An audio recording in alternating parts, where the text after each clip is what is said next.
అనగనగా సమలదేవి అనే గ్రామంలో లక్ష్మమ్మ అనే మహిళ ఉండేది. ఆమె తన భర్త వెంకట్రావు, కొడుకులు బాలు మరియు శ్రీనుతో కలిసి నివసించేది. చూడు లక్ష్మి, ఈ సంవత్సరం కూడా వ్యాపారం ఏమీ కలిసి రాలేదు. పెట్టిన పెట్టుబడి కూడా తిరిగి రాలేదు. ఒక పక్కన అప్పులు చూస్తే పెరిగిపోయాయి. వడ్డీ కూడా కట్టలేని పరిస్థితికొచ్చేశాం.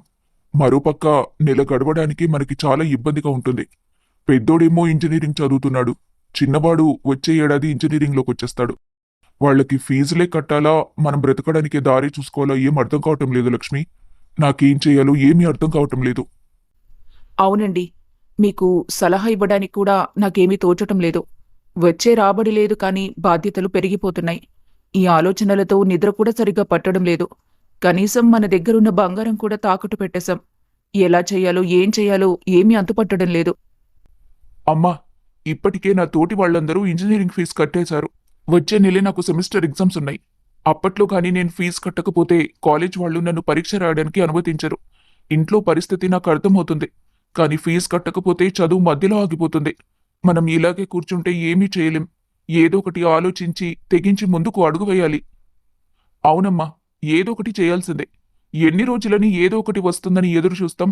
ఏదో ఒక దెబ్బతో మనం అప్పులన్నీ క్లియర్ చేసేసుకొని సుఖంగా ఉందాం. మీరు చెప్పిందంతా బాగానే ఉంది. కానీ ఒక్క దెబ్బతో మన అప్పులన్నీ పోయి వ్యాపారం మళ్ళీ మొదలు పెట్టాలంటే అంత డబ్బు మనకి ఎక్కడి నుంచొస్తుంది? ఎవరిస్తారు? మీ నానమ్మ తాతయ్య పంచిన పొలాలు చిక్కుల్లో పడి అవి అమ్ముకోవడానికి కానీ ఆదుకోవడానికి కానీ లేకుండా పోయాయి.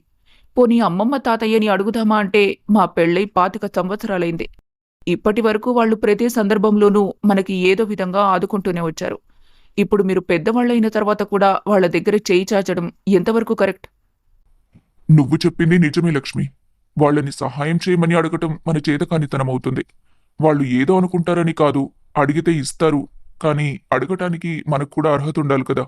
మీ తమ్ముడు పిల్లలు కూడా పెరిగి పెద్దవాళ్ళు అవుతున్నారు. వాళ్ళ బాధ్యత కూడా మీ నాన్నవాళ్ళు చూసుకోవాలి కదా.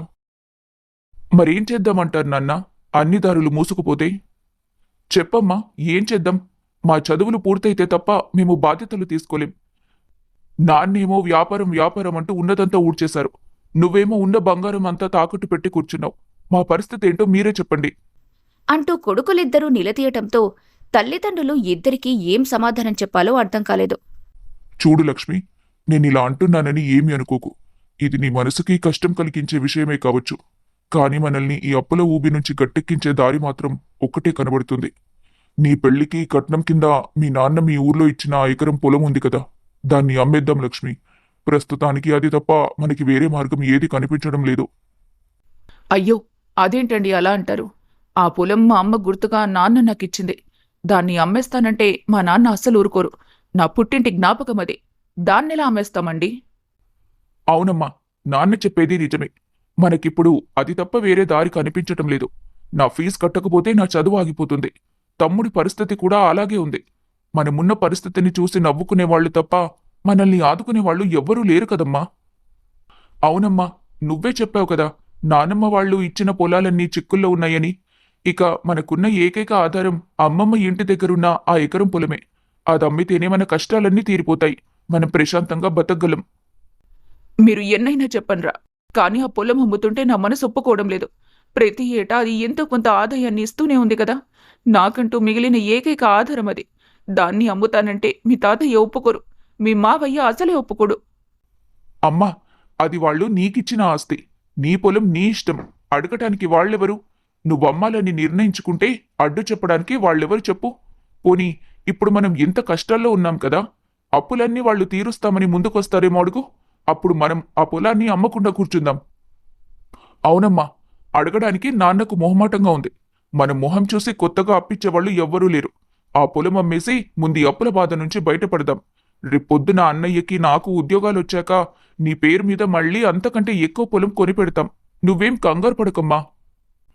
పిల్లలు చెప్పేది నిజమే లక్ష్మి. నీ ఆస్తిని అమ్ముకోమని చెప్పే అధికారం నాకు లేదు. కానీ ఇంటి ఇల్లాలిగా నువ్వు మన పరిస్థితిని అర్థం చేసుకుంటావని ఆశిస్తున్నాను. ఒక్కసారి ప్రశాంతంగా ఆలోచించు. వెంకట్రావు పిల్లలు అక్కడ్నుంచి వెళ్ళిపోతారు.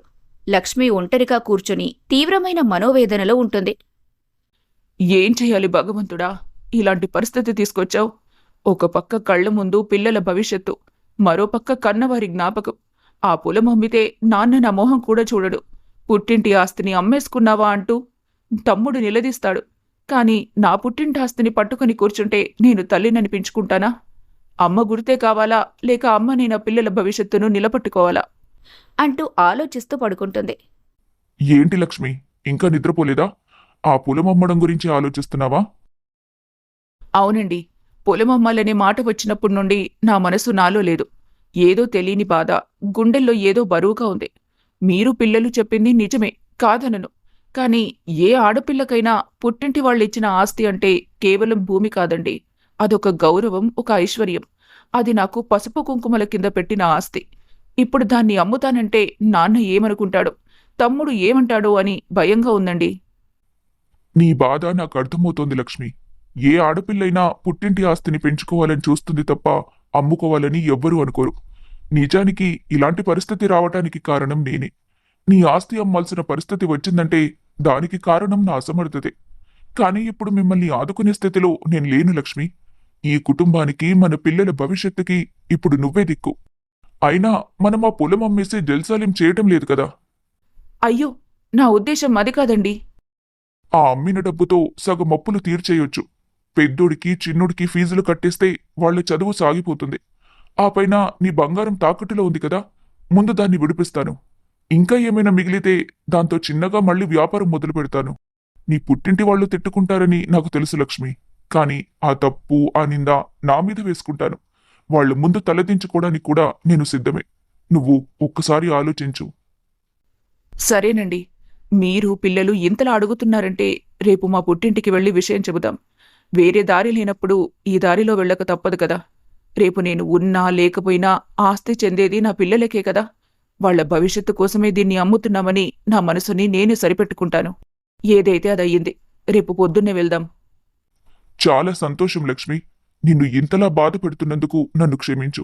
కానీ ఈ నిర్ణయం మనల్ని ఈ కష్టాల నుంచి ఖచ్చితంగా గట్టెక్కిస్తుంది. నీ త్యాగం వృధా పోనివ్వను లక్ష్మి. ఉదయాన్నే అందరూ హాల్లో కూర్చొని ఉంటారు. వెంకట్రావు పిల్లలిద్దర్నీ పిలిచి విషయం చెబుతాడు. బాలు, శ్రీను, అమ్మ పొలం అమ్మడానికి ఒప్పుకుందిరా. మన పరిస్థితిని అర్థం చేసుకుని మీ భవిష్యత్తు కోసం ముందడుగు వేస్తుంది. నిజంగానా అమ్మా? చాలా థ్యాంక్స్ అమ్మా. నిన్ను బాధ పెడుతున్నామని మాకు తెలుసు. మమ్మల్ని క్షమించు. కానీ ఈ ఒక్క సాయం వల్ల మా జీవితాలు నిలబడతాయి. అవునమ్మా, నువ్వు మా కోసం ఇంత పెద్ద త్యాగం చేస్తున్నావు. నీ రుణం ఎప్పటికీ తీర్చుకోలేం. నీకు మాట ఇస్తున్నామమ్మా. మేము ప్రయోజకులమయ్యాక ఆ పొలం కంటే ఎక్కువే నీకు కొనిస్తాం. సర్లేరా, క్షమాపణలెందుకు? మీ భవిష్యత్తు కంటే నాకేది ముఖ్యం కాదు. ఏ ఆస్తైనా ఐశ్వర్యమైనా మీకోసమే కదా. మీరు బాగా చదువుకొని ప్రయోజకులైతే అది చాలు నాకు. మరి ఇంకా ఆలస్యం ఎందుకు? అందరం కలిసి ఇప్పుడే మీ ఇంటికి వెళ్దాం లక్ష్మి. వెళ్ళి మీ నాన్న, తమ్ముడితోనూ మాట్లాడి విషయం చెబుదాం. సరే నాన్న, మేము రెడీ అయి వస్తాం. అమ్మా, నువ్వు ధైర్యంగా ఉండు, మేమున్నాం కదా. మీ అందరికీ ముందే చెప్తున్నాను. అక్కడికి వెళ్ళిన తర్వాత మా నాన్న కాని తమ్ముడు కాని తిట్టినా ఒక మాటన్నా సరే మీరు పడాల్సిందే. ఎవరు వాళ్ళని ఎదురించటానికి వీల్లేదు. వాళ్ళు ఏమన్నా సరే మనం బ్రతిమాలుకొని ఒప్పించి వద్దాం, సరేనా? అందరూ సరే అంటారు. అందరూ కలిసి లక్ష్మి పుట్టింటికి వెళ్తారు. అక్కడ అరుగుమీద లక్ష్మి తండ్రి సుబ్బయ్య ఉంటాడు. అరే, ఎవరు అనుకున్నాను. మీరా అమ్మా? రండి రండి. ఏంటి చెప్పా పెట్టకుండా వచ్చేశారు? అందరూ బాగున్నారా? ఏం నాన్నా, నా పుట్టింటికి నన్ను రావద్దంటారా ఏంటి? అదేం మాటే. నేనొద్దంటే మాత్రం నువ్వు మానేస్తావా ఏంటి? ఇంతకీ ఎలా ఉన్నారందరూ? అందరం బాగున్నాం నాన్న. మీరెలా ఉన్నారు? ఆరోగ్యం ఎలా ఉంటుంది? ఏదో అలా గడిపేస్తున్నానమ్మా. మీ అమ్మ పోయిన తర్వాత ఒంటరివాణ్ణి అయిపోయాను కదా. ఏదో మీ తమ్ముడు, మరదలు బాగా చూసుకుంటున్నారు. అలా గడపకొచ్చేస్తున్నాను ఆఖరి రోజులు. ఒరే బాలు, శ్రీను, ఎంతెత్తు పెరిగిపోయారా మీరు? చదువులు ఎలా సాగుతున్నాయి? మా ఇంటికి రావడమే మానేశారు? బాగున్నాం తాతయ్య. అదేం లేదు, ఎగ్జామ్స్ వల్లే రాలేకపోయాం. ఈలోగా లక్ష్మీ తమ్ముడు రాంబాబు లోపలి నుంచొస్తూ, ఎవరో అలికిడవుతోంది అనుకున్నాను. అక్క, బావగారు, రండి బావగారు, ఎలా ఉన్నారు? ఎంతసేపైంది వచ్చి? ఇప్పుడేరా, ఇలా వచ్చి నాన్నతో మాట్లాడుతున్నాను. బావగారు, ఏం చేస్తున్నారు? వ్యాపారం అంతా ఎలా సాగుతోంది? ఏదో సాగుతోంది రాంబాబు. నీ వ్యవసాయం పనులు ఎలా ఉన్నాయి? 10 రోజుల్లో కోతలొచ్చేస్తాయి. పోనీలే, సంతోషం. ఏరా అల్లుళ్ళు, చదువుల్లో బిజీ అయిపోయి మావయ్యను మర్చిపోయారా ఏంటి? అదేం లేదు మావయ్య, మీ ట్రాక్టర్ మీద తిరిగిన రోజులు మాకింకా గుర్తున్నాయి. వీడికి గుర్తుంటాయి అక్క, వీడికి అన్నీ గుర్తుంటాయి. వదినా, బాగున్నావా? అన్నయ్య గారు, మీరెలా ఉన్నారు? మంచినీళ్లు తీసుకోండి. మా మేనల్లుళ్ళు ఎంత పెద్దవాళ్ళైపోయారు. రండి, నీళ్లు తీసుకోండి. బాగున్నా లక్ష్మి. నువ్వెలా ఉన్నావు? పిల్లలు ఏం చేస్తున్నారు? పిల్లలు స్కూల్కి వెళ్ళిపోయారు వదినా. ఏంటి, అందరికి పుట్టింటి మీద బెంగొచ్చిందా? ఒకేసారి వచ్చేశారు?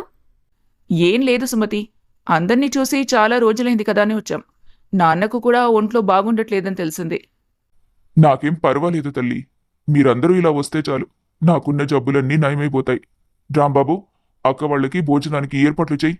సుమతి, వెళ్ళి అందరికీ కాఫీలు కలుపు. సరే నాన్న, మా అక్కొచ్చింది కదా, మనింట్లో ఈరోజు పండగే. ఇదిగో తమ్ముడు, సుమతి, మీరేమీ పెద్ద పెద్ద వంటలు పెట్టుకోకండి. మేము ఎక్కువసేపేముండం. పనిమీద వచ్చాము, వెళ్ళిపోతాం. కాఫీ ఇస్తే సరిపోతుంది. అలా ఎలా అక్క? భోజనం చేసి వెళ్లాల్సిందే. సుమతి, నువ్వెళ్ళి వంట మొదలుపెట్టు. అమ్మా సుమతి, నువ్వుండు, కాఫీ తీసుకురా, సరిపోతుంది. రాంబాబు, వచ్చి కూర్చో. నీతో ఒక ముఖ్యమైన విషయం మాట్లాడాలి. మావయ్య గారు, మీరు కూడా వినండి. ఏంటి బావా అంత ముఖ్యమైన విషయం? ఏదైనా సమస్య? అందరూ కలిసి వచ్చినప్పుడే అనుకున్నాను, మా మనవడు ఏదైనా పిల్లను తీసుకొచ్చి పెళ్లి చేయమంటున్నాడా ఏంటి? అలాంటిదేం లేదు నాన్నా. కానీ నేనే మీకు ఈ విషయం ఎలా చెప్పాలో ఆలోచిస్తున్నా. చెప్పిన తర్వాత నన్ను మీరు తప్పుగా అనుకోవద్దు. తప్పనిసరి పరిస్థితుల్లో ఇక వేరే దారి లేక ఈ నిర్ణయానికొచ్చాం. ఏంటో చెప్పక్క, అలా భయపడతావెందుకు? ఇది నీ ఇల్లు. ఇక్కడ నిన్ననేవాళ్ళు ఎవ్వరూ లేరు కదా. సరే చెప్పు లక్ష్మి, మనం ఇక్కడికొచ్చి చెప్పకుండా ఆగిపోతే ఎలాగా? భయపడకమ్మా, చెప్పు. ఏంట్రా అందరూ మీలో మీరే మాట్లాడుకుంటున్నారు? నాన్న, ఈయనకి వ్యాపారంలో మళ్ళీ నష్టం వచ్చింది. చాలా అప్పుల పాలైపోయాం. పిల్లల చదువులు కూడా ఇబ్బందిగా మారాయి. వాళ్ల ఫీజులు కట్టకపోతే చదువులు ఆగిపోయే పరిస్థితి వచ్చింది. ఇప్పుడు మాకు వేరే దారి కనపడక మీ దగ్గరకొచ్చాం నాన్నా. ఈయన గారు పెళ్లైన దగ్గర నుంచి వ్యాపారాలంటూ ఆస్తులు పాడు చేయడమే తప్ప సంపాదించిందేముంది? ఇప్పుడు మళ్ళీ నా దగ్గరకొచ్చాడా? నాన్న, నువ్వాగు. అక్క, నువ్వు చెప్పు. ఏంటి అసలు విషయం? డబ్బులు అప్పు ఏమైనా కావాలా? డబ్బుల గురించి కాదురా బాబు. మిమ్మల్ని అడగడానికి మాకే సిగ్గుగా ఉంది. మరి ఎందుకొచ్చారో చెప్పి చావండి. ఏం లేదు నాన్నా. నా పెళ్లికి కట్నంగా ఇచ్చిన ఎకరం పొలం ఉంది కదా, ఆ పొలాన్ని అమ్మేద్దామనుకుంటున్నాం నాన్నా. ఏమంటున్నావు లక్ష్మి? నీకు పిచ్చేమైనా పట్టిందా? ఆ పొలం అమ్మడం ఏంటి? అది బంగారం లాంటి పొలం. మీ అమ్మ జ్ఞాపకంగా నీకిచ్చాను. మీ అమ్మ పుట్టింటి వాళ్ళు కట్నంగా ఇస్తే అదే పొలాన్ని నీకు కట్నంగా ఇచ్చి పెళ్లి చేశాను. దాని విలువ తెలుసా నీకు? అది ప్రతి ఏటా నీకు ఎంతో కొంత ఆదాయాన్నిస్తుంది. ఆ విషయం మర్చిపోయావా? గుర్తుంది నాన్న. ఈ నిర్ణయం తీసుకునే ముందు నేను ఎంతో బాధపడ్డాను. మీకు చెబితే ఒప్పుకోరని కూడా తెలుసు. కాని నాకు నా కుటుంబానికి వేరే దారి లేదు నాన్న. మేము అప్పుల నుండి బయటపడాలంటే ఇదే మార్గం. అనవసరంగా వీడికిచ్చి నీ పెళ్లి చేశాను. పెళ్లైన దగ్గర నుండి నిన్ను సుఖపెట్టింది లేదు. వాడు వాళ్ల ఇంట్లో ఉన్న ఆస్తులు ఎప్పుడైనా తెచ్చాడా? ఎప్పుడు నువ్వే పుట్టింటి నుంచి పట్టుకెళ్ళి వాళ్ళని బాగు చేయడం తప్ప నిన్ను వాడు ఏ రోజైనా చూసుకున్నాడా? నీ బంగారం మొత్తం వదిలించేశాడు. ఇంత వయసొచ్చినా బాధ్యత తెలియకుండా మళ్ళీ నిన్ను బలిపెడుతున్నాడు. వీణ్ణి నమ్మొద్దు లక్ష్మి. లేదు నాన్న. ఆడపిల్ల పెళ్ళై అత్తారింటికి వెళ్లిన తర్వాత ఆ ఇల్లే తనిల్లవుతుంది. కష్టమో నష్టమో అక్కడే ఉండాలి కదా. ఆయన నన్ను ఎప్పుడూ ఇబ్బంది పెట్టలేదు. మా పరిస్థితులు కలిసి రాలేదు, అంతే. అక్క, నీ పరిస్థితి అర్థమవుతుంది. కాని పొలం అమ్ముకోవడం మంచిది కాదు. ఒక్కసారి ఆలోచించు. నీకున్న ఏకైక ఆస్తి అది. అది కూడా అమ్మేసుకుంటే నీకు వేరే ఆధారం ఏముంటుంది? వేరే మార్గమేమీ లేదా? లేదు మావయ్య, ఎంత ప్రయత్నించినా ఎక్కడా అప్పు పుట్టడం లేదు. ఆ పొలం అమ్మడం మాక్కూడా ఇష్టం లేదు. కానీ తప్పనిసరి పరిస్థితుల్లో ఇలా చేయాలనుకుంటున్నాం. తాతయ్య, ఎవరైనా బాగుపడాలని కోరుకుంటారు కానీ అప్పుల పాలవ్వాలని కోరుకోరు కదా. నాన్న కూడా ఎన్నో ప్రయత్నాలు చేశారు, కానీ అవి జరగలేదు. మొత్తం అందరూ కలిసి నా కూతుర్ని మాయ చేసి పొలం అమ్మడానికి ఒప్పించి పిచ్చిదాన్ని చేస్తున్నారు. ఏ, మీ నాన్నమ్మ తాతయ్య ఇచ్చిన పొలాలున్నాయి కదా, వాటిని పంచుకోవచ్చు కదా, అమ్ముకోవచ్చు కదా. అవి మాత్రం తీయరు, ఎందుకంటే అవి వాళ్ళు తినేశారు. తాతయ్య, నువ్వు కొంచెం నెమ్మదిగా మాట్లాడు. నీకు గుండె జబ్బుంది, ఎందుకు ఆవేశపడతావు? అక్కడ పొలాలు చిక్కుల్లో ఉన్నాయనే కదా ఇక్కడికొచ్చింది. లేకపోతే నీతో ఎన్ని మాటలు అనిపించుకుంటామా? అయినా మా పొలం మేము అమ్ముకుంటామంటే నీకు నష్టమేంటి తాతయ్య? ఇంత పెద్ద మాటలు మాట్లాడుతున్నారంటే బాగానే ఆలోచించొచ్చారు. ఒక్కొక్కడికి మీ అమ్మ బుద్ధులేమీ రాలేదురా, మీ నాన్న బుద్ధులే వచ్చాయి. ఇలా అయితే మీరు బాగుపడినట్టే. నాన్న, ఆయన్నేమీ అనొద్దు. ఆయన నన్ను బాధ పెట్టారని మీకు చెప్పలేదు. ఎందుకలా ఆవేశపడతారు? మాకు దిక్కులేకనే కదా ఇక్కడికొచ్చాం. లేకపోతే మీతో ఎన్ని మాటలు పడతామా? మావయ్య గారు, ఆవేశపడకండి. ఎందుకు నోరు జారుతారు? వాళ్ళు ఇబ్బందుల్లో ఉండి పరిష్కారం కోసం వస్తే ఇలా తిడితే ఎలా? ఇంటి అల్లుడిని కూతుర్ని అనటం మన సంస్కారం కాదు మావయ్య. అది కాదక్కా, అసలెంత అప్పులున్నాయి? నీ బాధేంటో స్పష్టంగా చెప్పు. పొలం అమ్ముకోవాల్సినంత డబ్బు అవసరమా మీకు? అవును రాంబాబు, మీ బావగారికి వ్యాపారంలో వచ్చిన నష్టాలు, బయట చేసిన అప్పులు అన్నీ కలిపి ఒక 5 లక్షల వరకున్నాయి. ఇక పిల్లలిద్దరికీ ఇంజనీరింగ్ చదువులకు ఫీజులకి కలిపి మరో 4 లక్షలవుతుంది. దానికి తోడు నా ఒంటి మీద బంగారం కూడా తాకట్టులో ఉంది. దాన్ని విడిపించడానికి ఇంకో 3 లక్షలు కావాలి. అంటే మొత్తం 10 లక్షల పైనేనా అక్క? అవును రాంబాబు, ఎలా చూసినా 10-12 లక్షలు కావాలి. అంత డబ్బు అప్పుగా ఇచ్చేవాళ్ళు ఇప్పుడు మాకు ఎవరున్నారు చెప్పు? అడగడానికి కూడా మాకే సిగ్గుగా ఉంది. అందుకే ఉన్న ఒకే ఒక్క దారి ఆ పొలం అమ్మేయటం. అప్పులన్నీ తీర్చేసి మిగిలిన డబ్బుతో మళ్లీ చిన్నగా ఏదైనా వ్యాపారం మొదలుపెట్టి బాగుపడదామని అనుకుంటున్నాం. ఎంత బాధ వేసినా ఈ కఠినమైన నిర్ణయం అందుకే తీసుకున్నాను. ఇన్ని అప్పులు పేరుకుపోతుంటే ఏం చేస్తున్నారక్క ఇన్ని రోజులు? ముందే చెప్తే బావకి వేరే ఏదైనా వ్యాపారం చూసేవాళ్లం కదా, లేదంటే ఎక్కడో ఒక చోట పని చూసేవాళ్లం. ఇలా పీకల దాకా మునిగిపోయిన తర్వాత వచ్చి అడిగితే మేం మాత్రం ఇప్పుడేం చేయగలం? అందుకే కదా మావయ్య, మేం మిమ్మల్ని సహాయం చేయమని అడగటం లేదు. మా పొలం మేము అమ్ముకొని అప్పుల ఊబి నుంచి బయటపడదామని అనుకుంటున్నాం. అసలు చేతకాని వాడికి వ్యాపారం ఎందుకంట? పెళ్ళం పిల్లల్ని రోడ్డున పడేయడానికా? అన్ని లక్షల అప్పులు నెత్తిన పెట్టుకొని అసలెలా బతుకుతున్నావో ఏంటో సిగ్గనిపించడం లేదా? వదినగారు, మీ బాధ నాకు అర్థమవుతుంది. కాని పుట్టింటి వాళ్ళిచ్చిన పొలం అమ్ముకోవడం ఏ ఆడపిల్లకైనా మంచిది కాదు. మీ పుట్టింటి గౌరవం అది. నేనిలా చెప్తున్నానని ఏమీ అనుకోకండి. కాని మరొక్కసారి ఆలోచించండి. పొలం అమ్మడం అనేది చివరి నిర్ణయం అవ్వకూడదు. ఆలోచించి లాభం లేదు సుమతి. ఇప్పటికే అన్ని దారులు మూసుకుపోయాయి. ఒక పక్కన అప్పుల వాళ్ల ఒత్తిడి, మరో పక్క పిల్లల చదువులు. మాకు ఇంక దిక్కులేకనే ఈ నిర్ణయానికొచ్చాం. నా ప్రాణం పోతున్నట్టున్నా నా పిల్లల కోసం దీన్ని భరించక తప్పదు. అక్క, నువ్వంత మాట అనకు. నాన్న కోపంలో అన్నారే తప్ప నీ మీద ప్రేమ లేక కాదు. కానీ 10 లక్షలంటే అది చిన్న విషయం కాదు కదా. అంత సొమ్ము ఇప్పుడు మన దగ్గర కూడా లేదు. అందుకే రాంబాబు, బయట మన పొలానికి 15 లక్షల వరకు రేటు పలుకుతుందని తెలిసింది. దాన్ని అమ్మేస్తే అప్పులన్నీ తీరిపోయి ప్రశాంతంగా ఉండొచ్చని అనుకుంటున్నాను. ఎవరైనా పొలం కొనేవాళ్లుంటే చెప్పు. ఓహో, అంటే మొత్తం వివరాలన్నీ కనుక్కొని మా గడప తొక్కారన్నమాట. అదేదో అక్కడే అమ్ముకోకపోయారా? మా దగ్గరకొచ్చి మమ్మల్ని ఎందుకు బాధ పెడతారు? తాతయ్య, నువ్విలా ఇష్టం వచ్చినట్టు మాట్లాడితే నీకు చెప్పాల్సిన అవసరం కూడా మాకు లేదు. ఈ పొలం ఎప్పుడో మా అమ్మ పేరు మీదకొచ్చేసింది. కానీ అమ్మ మీ మీదున్న గౌరవంతో నీకు చెప్పి చేద్దామని ఇక్కడి వరకు వచ్చింది. నువ్వు కనీసం అమ్మ మాటకు కూడా విలువివ్వకుండా మమ్మల్ని ఇష్టం వచ్చినట్టు మాట్లాడుతున్నావు. నీకా పొలం మీద అంత ప్రేముంటే మా అప్పులు తీర్చేయి. అమ్ముకోకుండా ఉంచుకుంటాం. లేదంటే ఆ పొలం నువ్వే కొనుక్కో. బయట వాళ్లకంటే తక్కువకే ఇచ్చేస్తాం. చూడు వెంకట్రావు, చేతకాని వెధవలు ఎలాంటి సమాధానాలు చెబుతున్నారో చూడు. దమ్మున్న మోగాడెవడైనా సరే పెళ్లం కొంగు పట్టుకుని పుట్టింటి సొమ్ము కోసం ఆశపడడు. రెక్కల కష్టం మీద పిల్లల్ని పెంచుకుంటాడు. నీలాంటి ఆడంగివాడు మొగుడైతే ఇలాగే జరుగుతుంది. నాన్న, ఇంకొక్క మాట ఆయన్ని అన్నారంటే మర్యాదగా ఉండదు. వచ్చిన దగ్గర నుంచి చూస్తున్నాను. మీ ఇష్టం వచ్చినట్టు మాట్లాడుతున్నారు. ఆయన మీ మీదున్న గౌరవంతో మౌనంగా ఉంటే ఆయన్ని చేతకాని వాడిలా చూడొద్దు. మా ఇల్లు ఆయన కష్టంతోనే నిలబడింది. మేము ఆయన పెంచితేనే పెరిగాం. మీ మీదున్న గౌరవంతోనే ఇక్కడికొచ్చాం. కాని సహనానికి కూడా హద్దుంటుంది. మీకిష్టమైతే సాయం చేయండి, లేదంటే లేదు అని చెప్పేయండి. అంతే తప్ప ఇంకొక్క మాట ఎక్కువగా మాట్లాడొద్దు. మమ్మల్ని వెళ్ళిపోమంటే వెళ్ళిపోతాం.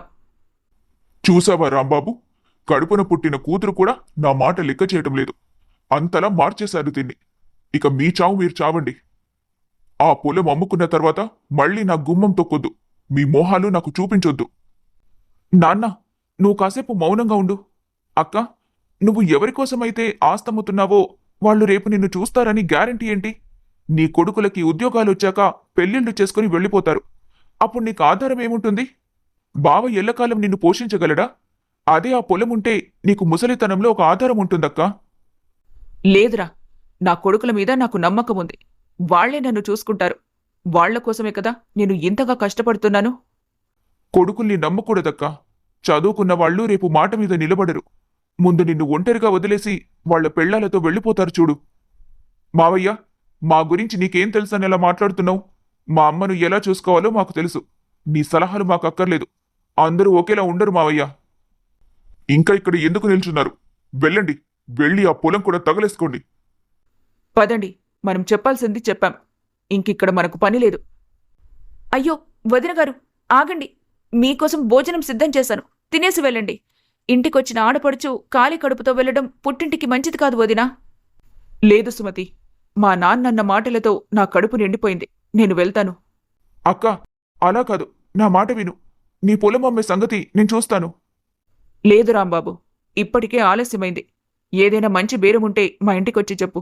లేదంటే మేమే ఎవరికొకరికి అమ్ముకుంటాం. వాళ్ళు వెళ్ళిపోయాక, నాన్న, ఎందుకు నాన్న అలా ఇష్టం వచ్చినట్టు మాట్లాడతావు? అక్క ఎంత బాధపడుతుందో చూసావా?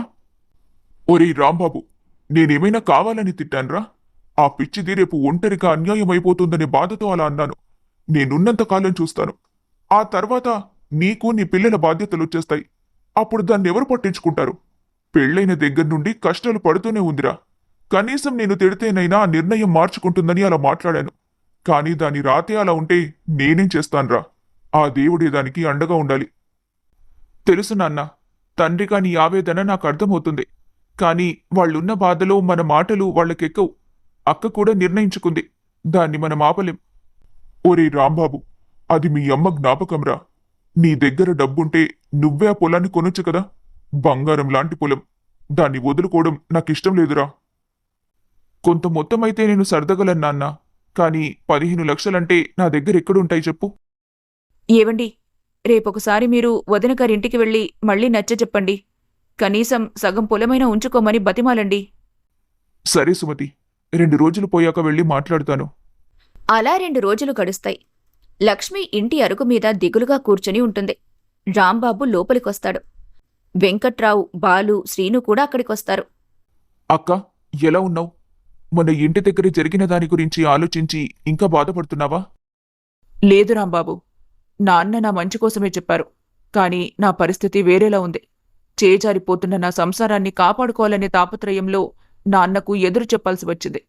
కాని అక్కడ్నుండి వచ్చిన తర్వాత ఆయన్ని అనవసరంగా అన్నేసి మాటలన్నానని బాధపడుతున్నాన్రా.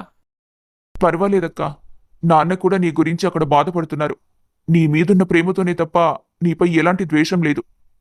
తెలుసురా, చిన్నప్పటినుండి నాన్నని చూస్తున్నాను. ఆ మాత్రం అర్థం చేసుకోలేనా? అవును రాంబాబు, మావయ్య గారు ఆవేశంలో అన్నారు తప్ప లక్ష్మి అంటే ఆయనకు చాలా ఇష్టమన్న సంగతి నాకు తెలుసు. కాని ఇదంతా నా వల్లే జరిగింది. అది కాదు బావా, నాన్నకు అక్కంటే ప్రాణం. ఆ పొలం పోతే రేపు మనకి ఆధారం ఏముంటుందని ఆయన భయం. అంతేకాని మీ మీద కోపం కాదు. సుమతి కూడా రోజూ అదే చెబుతోంది, వదిన గారికి ఆ పొలం ఉంటేనే బాగుంటుందని. అక్క, నేనొక సలహా ఇస్తాను. మొత్తం పొలం అమ్మేయకుండా ఒక 6 ఎకరం ఉంచుకోవచ్చు కదా. సగం అమ్మినా కూడా కొంతవరకు గట్టెక్కొచ్చు కదా. మావయ్య, సగం అమ్మితే కేవలం నాన్న చేసిన అప్పులు మాత్రమే తీరుతాయి. మరి మా ఇంజనీరింగ్ చదువుల సంగతేంటి? అమ్మ తాకట్టు పెట్టిన బంగారం ఎలా బయటకొస్తుంది? అన్ని సగం సగం చేస్తే మళ్ళీ మొదటికే వస్తాం. అరే బాలు, ఉన్న అప్పులు తీరితే మీ నాన్న మళ్ళీ ఏదైనా చిన్న వ్యాపారం చేసి మెల్లిగా సంపాదించుకోవచ్చు కదరా. మిగిలిన పొలం మీద ఆదాయం వస్తుంది కదా. మావయ్య, మళ్ళీ వ్యాపారం అంటే నమ్మకమేముంది? ఒకవేళ మళ్ళీ కలిసి రాక అప్పుల పాలైతే అప్పుడు ఆ మిగిలిన కొద్ది పొలం అమ్మినా సరిపోదు. ఏకకాలంలో అన్ని అప్పులు తీర్చి మేము కూడా సెటిల్ అయితేనే అమ్మకు ప్రశాంతత. వీళ్ళు చెప్పేది కూడా నిజమే. అరకొరగా సమస్యలు తీరితే మళ్ళీ రేపు ఎవరి దగ్గర చేయి చాపాలి. నాకా పరిస్థితి వద్దు. ఏదైనా బేరం చూసావా? నా స్నేహితుడొకడు ఆ పొలం కొనడానికి ఆసక్తిగా ఉన్నాడక్క. వాడు 15 లక్షలు ఇవ్వడానికి సిద్ధంగా ఉన్నాడు. రేటైతే మంచిదే, కానీ నా మనసు మాత్రం ఒప్పుకోవడం లేదు.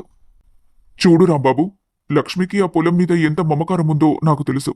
కానీ నా కష్టాలు దాన్ని అమ్మించే వరకు తెచ్చాయి. 15 లక్షలు వస్తే మాత్రం అప్పులన్నీ పోయి నా పిల్లల భవిష్యత్తు నిలబడుతుంది. తన బంగారాన్ని నేను మళ్లీ విడిపించిస్తాను. సరే అక్క, నువ్వు నిర్ణయించుకున్నావు కాబట్టి నేను ఆపే ప్రయత్నం చేయను. కానీ నీకు కాళ్లు పట్టుకుని ఒకటే బతిమాలుతున్నాను. ఈ పొలమమ్మగా వచ్చిన డబ్బుల్లో అప్పులు తీర్చి చదువులకు పోగా మిగిలిన డబ్బుతో ముందు నీ బంగారం విడిపించుకొని కొంత సొమ్ము నీ పేరు మీద దాచుకో. అది రేపు పొద్దున నీకు ఆఖరి ఆధారం అవుతుంది. నన్ను వేరేవాడిలా అనుకోకుండా ఈ తమ్ముడి మాట వినక్క. తెలుసురా, నా మీద నీకున్న ప్రేమ నాకు తెలుసు. సరే, ముందు అప్పుల వాళ్ళ గొడవ వదిలితే నువ్వు చెప్పినట్టే నా పేరు మీద కొంత దాచుకుంటాను. రేపు నీ స్నేహితుణ్ణి తీసుకొనిరా, మాట్లాడి విషయం తేల్చేద్దాం. సరే అక్క, నాన్నకు నేనే నచ్చజెబుతాను. నువ్వు ధైర్యంగా ఉండు. రేపు నేను వాణ్ణి తీసుకొనొస్తాను. రాంబాబు అలసిపోయి ఇంటికొస్తాడు. వాకిట్లోనే ఎదురు చూస్తున్న సుమతి, లోపల కుర్చీలో కూర్చున్న సుబ్బయ్య రాంబాబును చూసి పలకరిస్తారు. ఏవండి, వదిన గారింటికి వెళ్లారు కదా, ఏం చెప్పారు? కనీసం అర ఎకరమైనా ఉంచుకోవడానికి వదిన గారు ఒప్పుకున్నారా? ఏరా రాంబాబు, అది తన మనసేమైనా మార్చుకుందా? ఆ పొలం అమ్మడం ఆపేస్తుందా? లేదు నాన్న, లేదు సుమతి. ఆ అర ఎకరం అమ్మితే అప్పులకే సరిపోదట. పిల్లల చదువులు, తాకట్టులో ఉన్న బంగారం ఇవన్నీ జరగాలంటే ఆ ఎకరం అమ్మాల్సిందే అని వాళ్ళు కరాఖండిగా చెబుతున్నారు. నేను ఎంత చెప్పినా వినడం లేదు. ఇక వాళ్లను ఇబ్బంది పెట్టలేక వచ్చేశాను. నా స్నేహితుడు బేరం కుదుర్చుకోవడానికి రేపు వస్తానన్నాడు. వాడినే ఖాయం చేయమని అక్క చెప్పేసింది. బంగారం లాంటి పొలం రాది. నాన్న, అక్క నీ గురించి చాలా బాధపడుతోంది నాన్న. ఆ రోజు నువ్వు అన్న మాటలకి అది చాలా కుమిలిపోతుంది. నాన్నకు నా మీద ఉన్న ప్రేమతోనే అలా తిట్టారు తప్ప నా మీద కోపంతో కాదని నాకు తెలుసు అంది. నీ మీద గౌరవం ఉంది కాబట్టే నీకు ఎదురు చెప్పలేక ఆ రోజు అక్కడి నుంచి వెళ్ళిపోయింది నాన్న. అది పిచ్చిదిరా, దానికేం తెలుసు? దాని చుట్టూ ఉన్నవాళ్లు దాన్ని మాయ చేస్తున్నారు.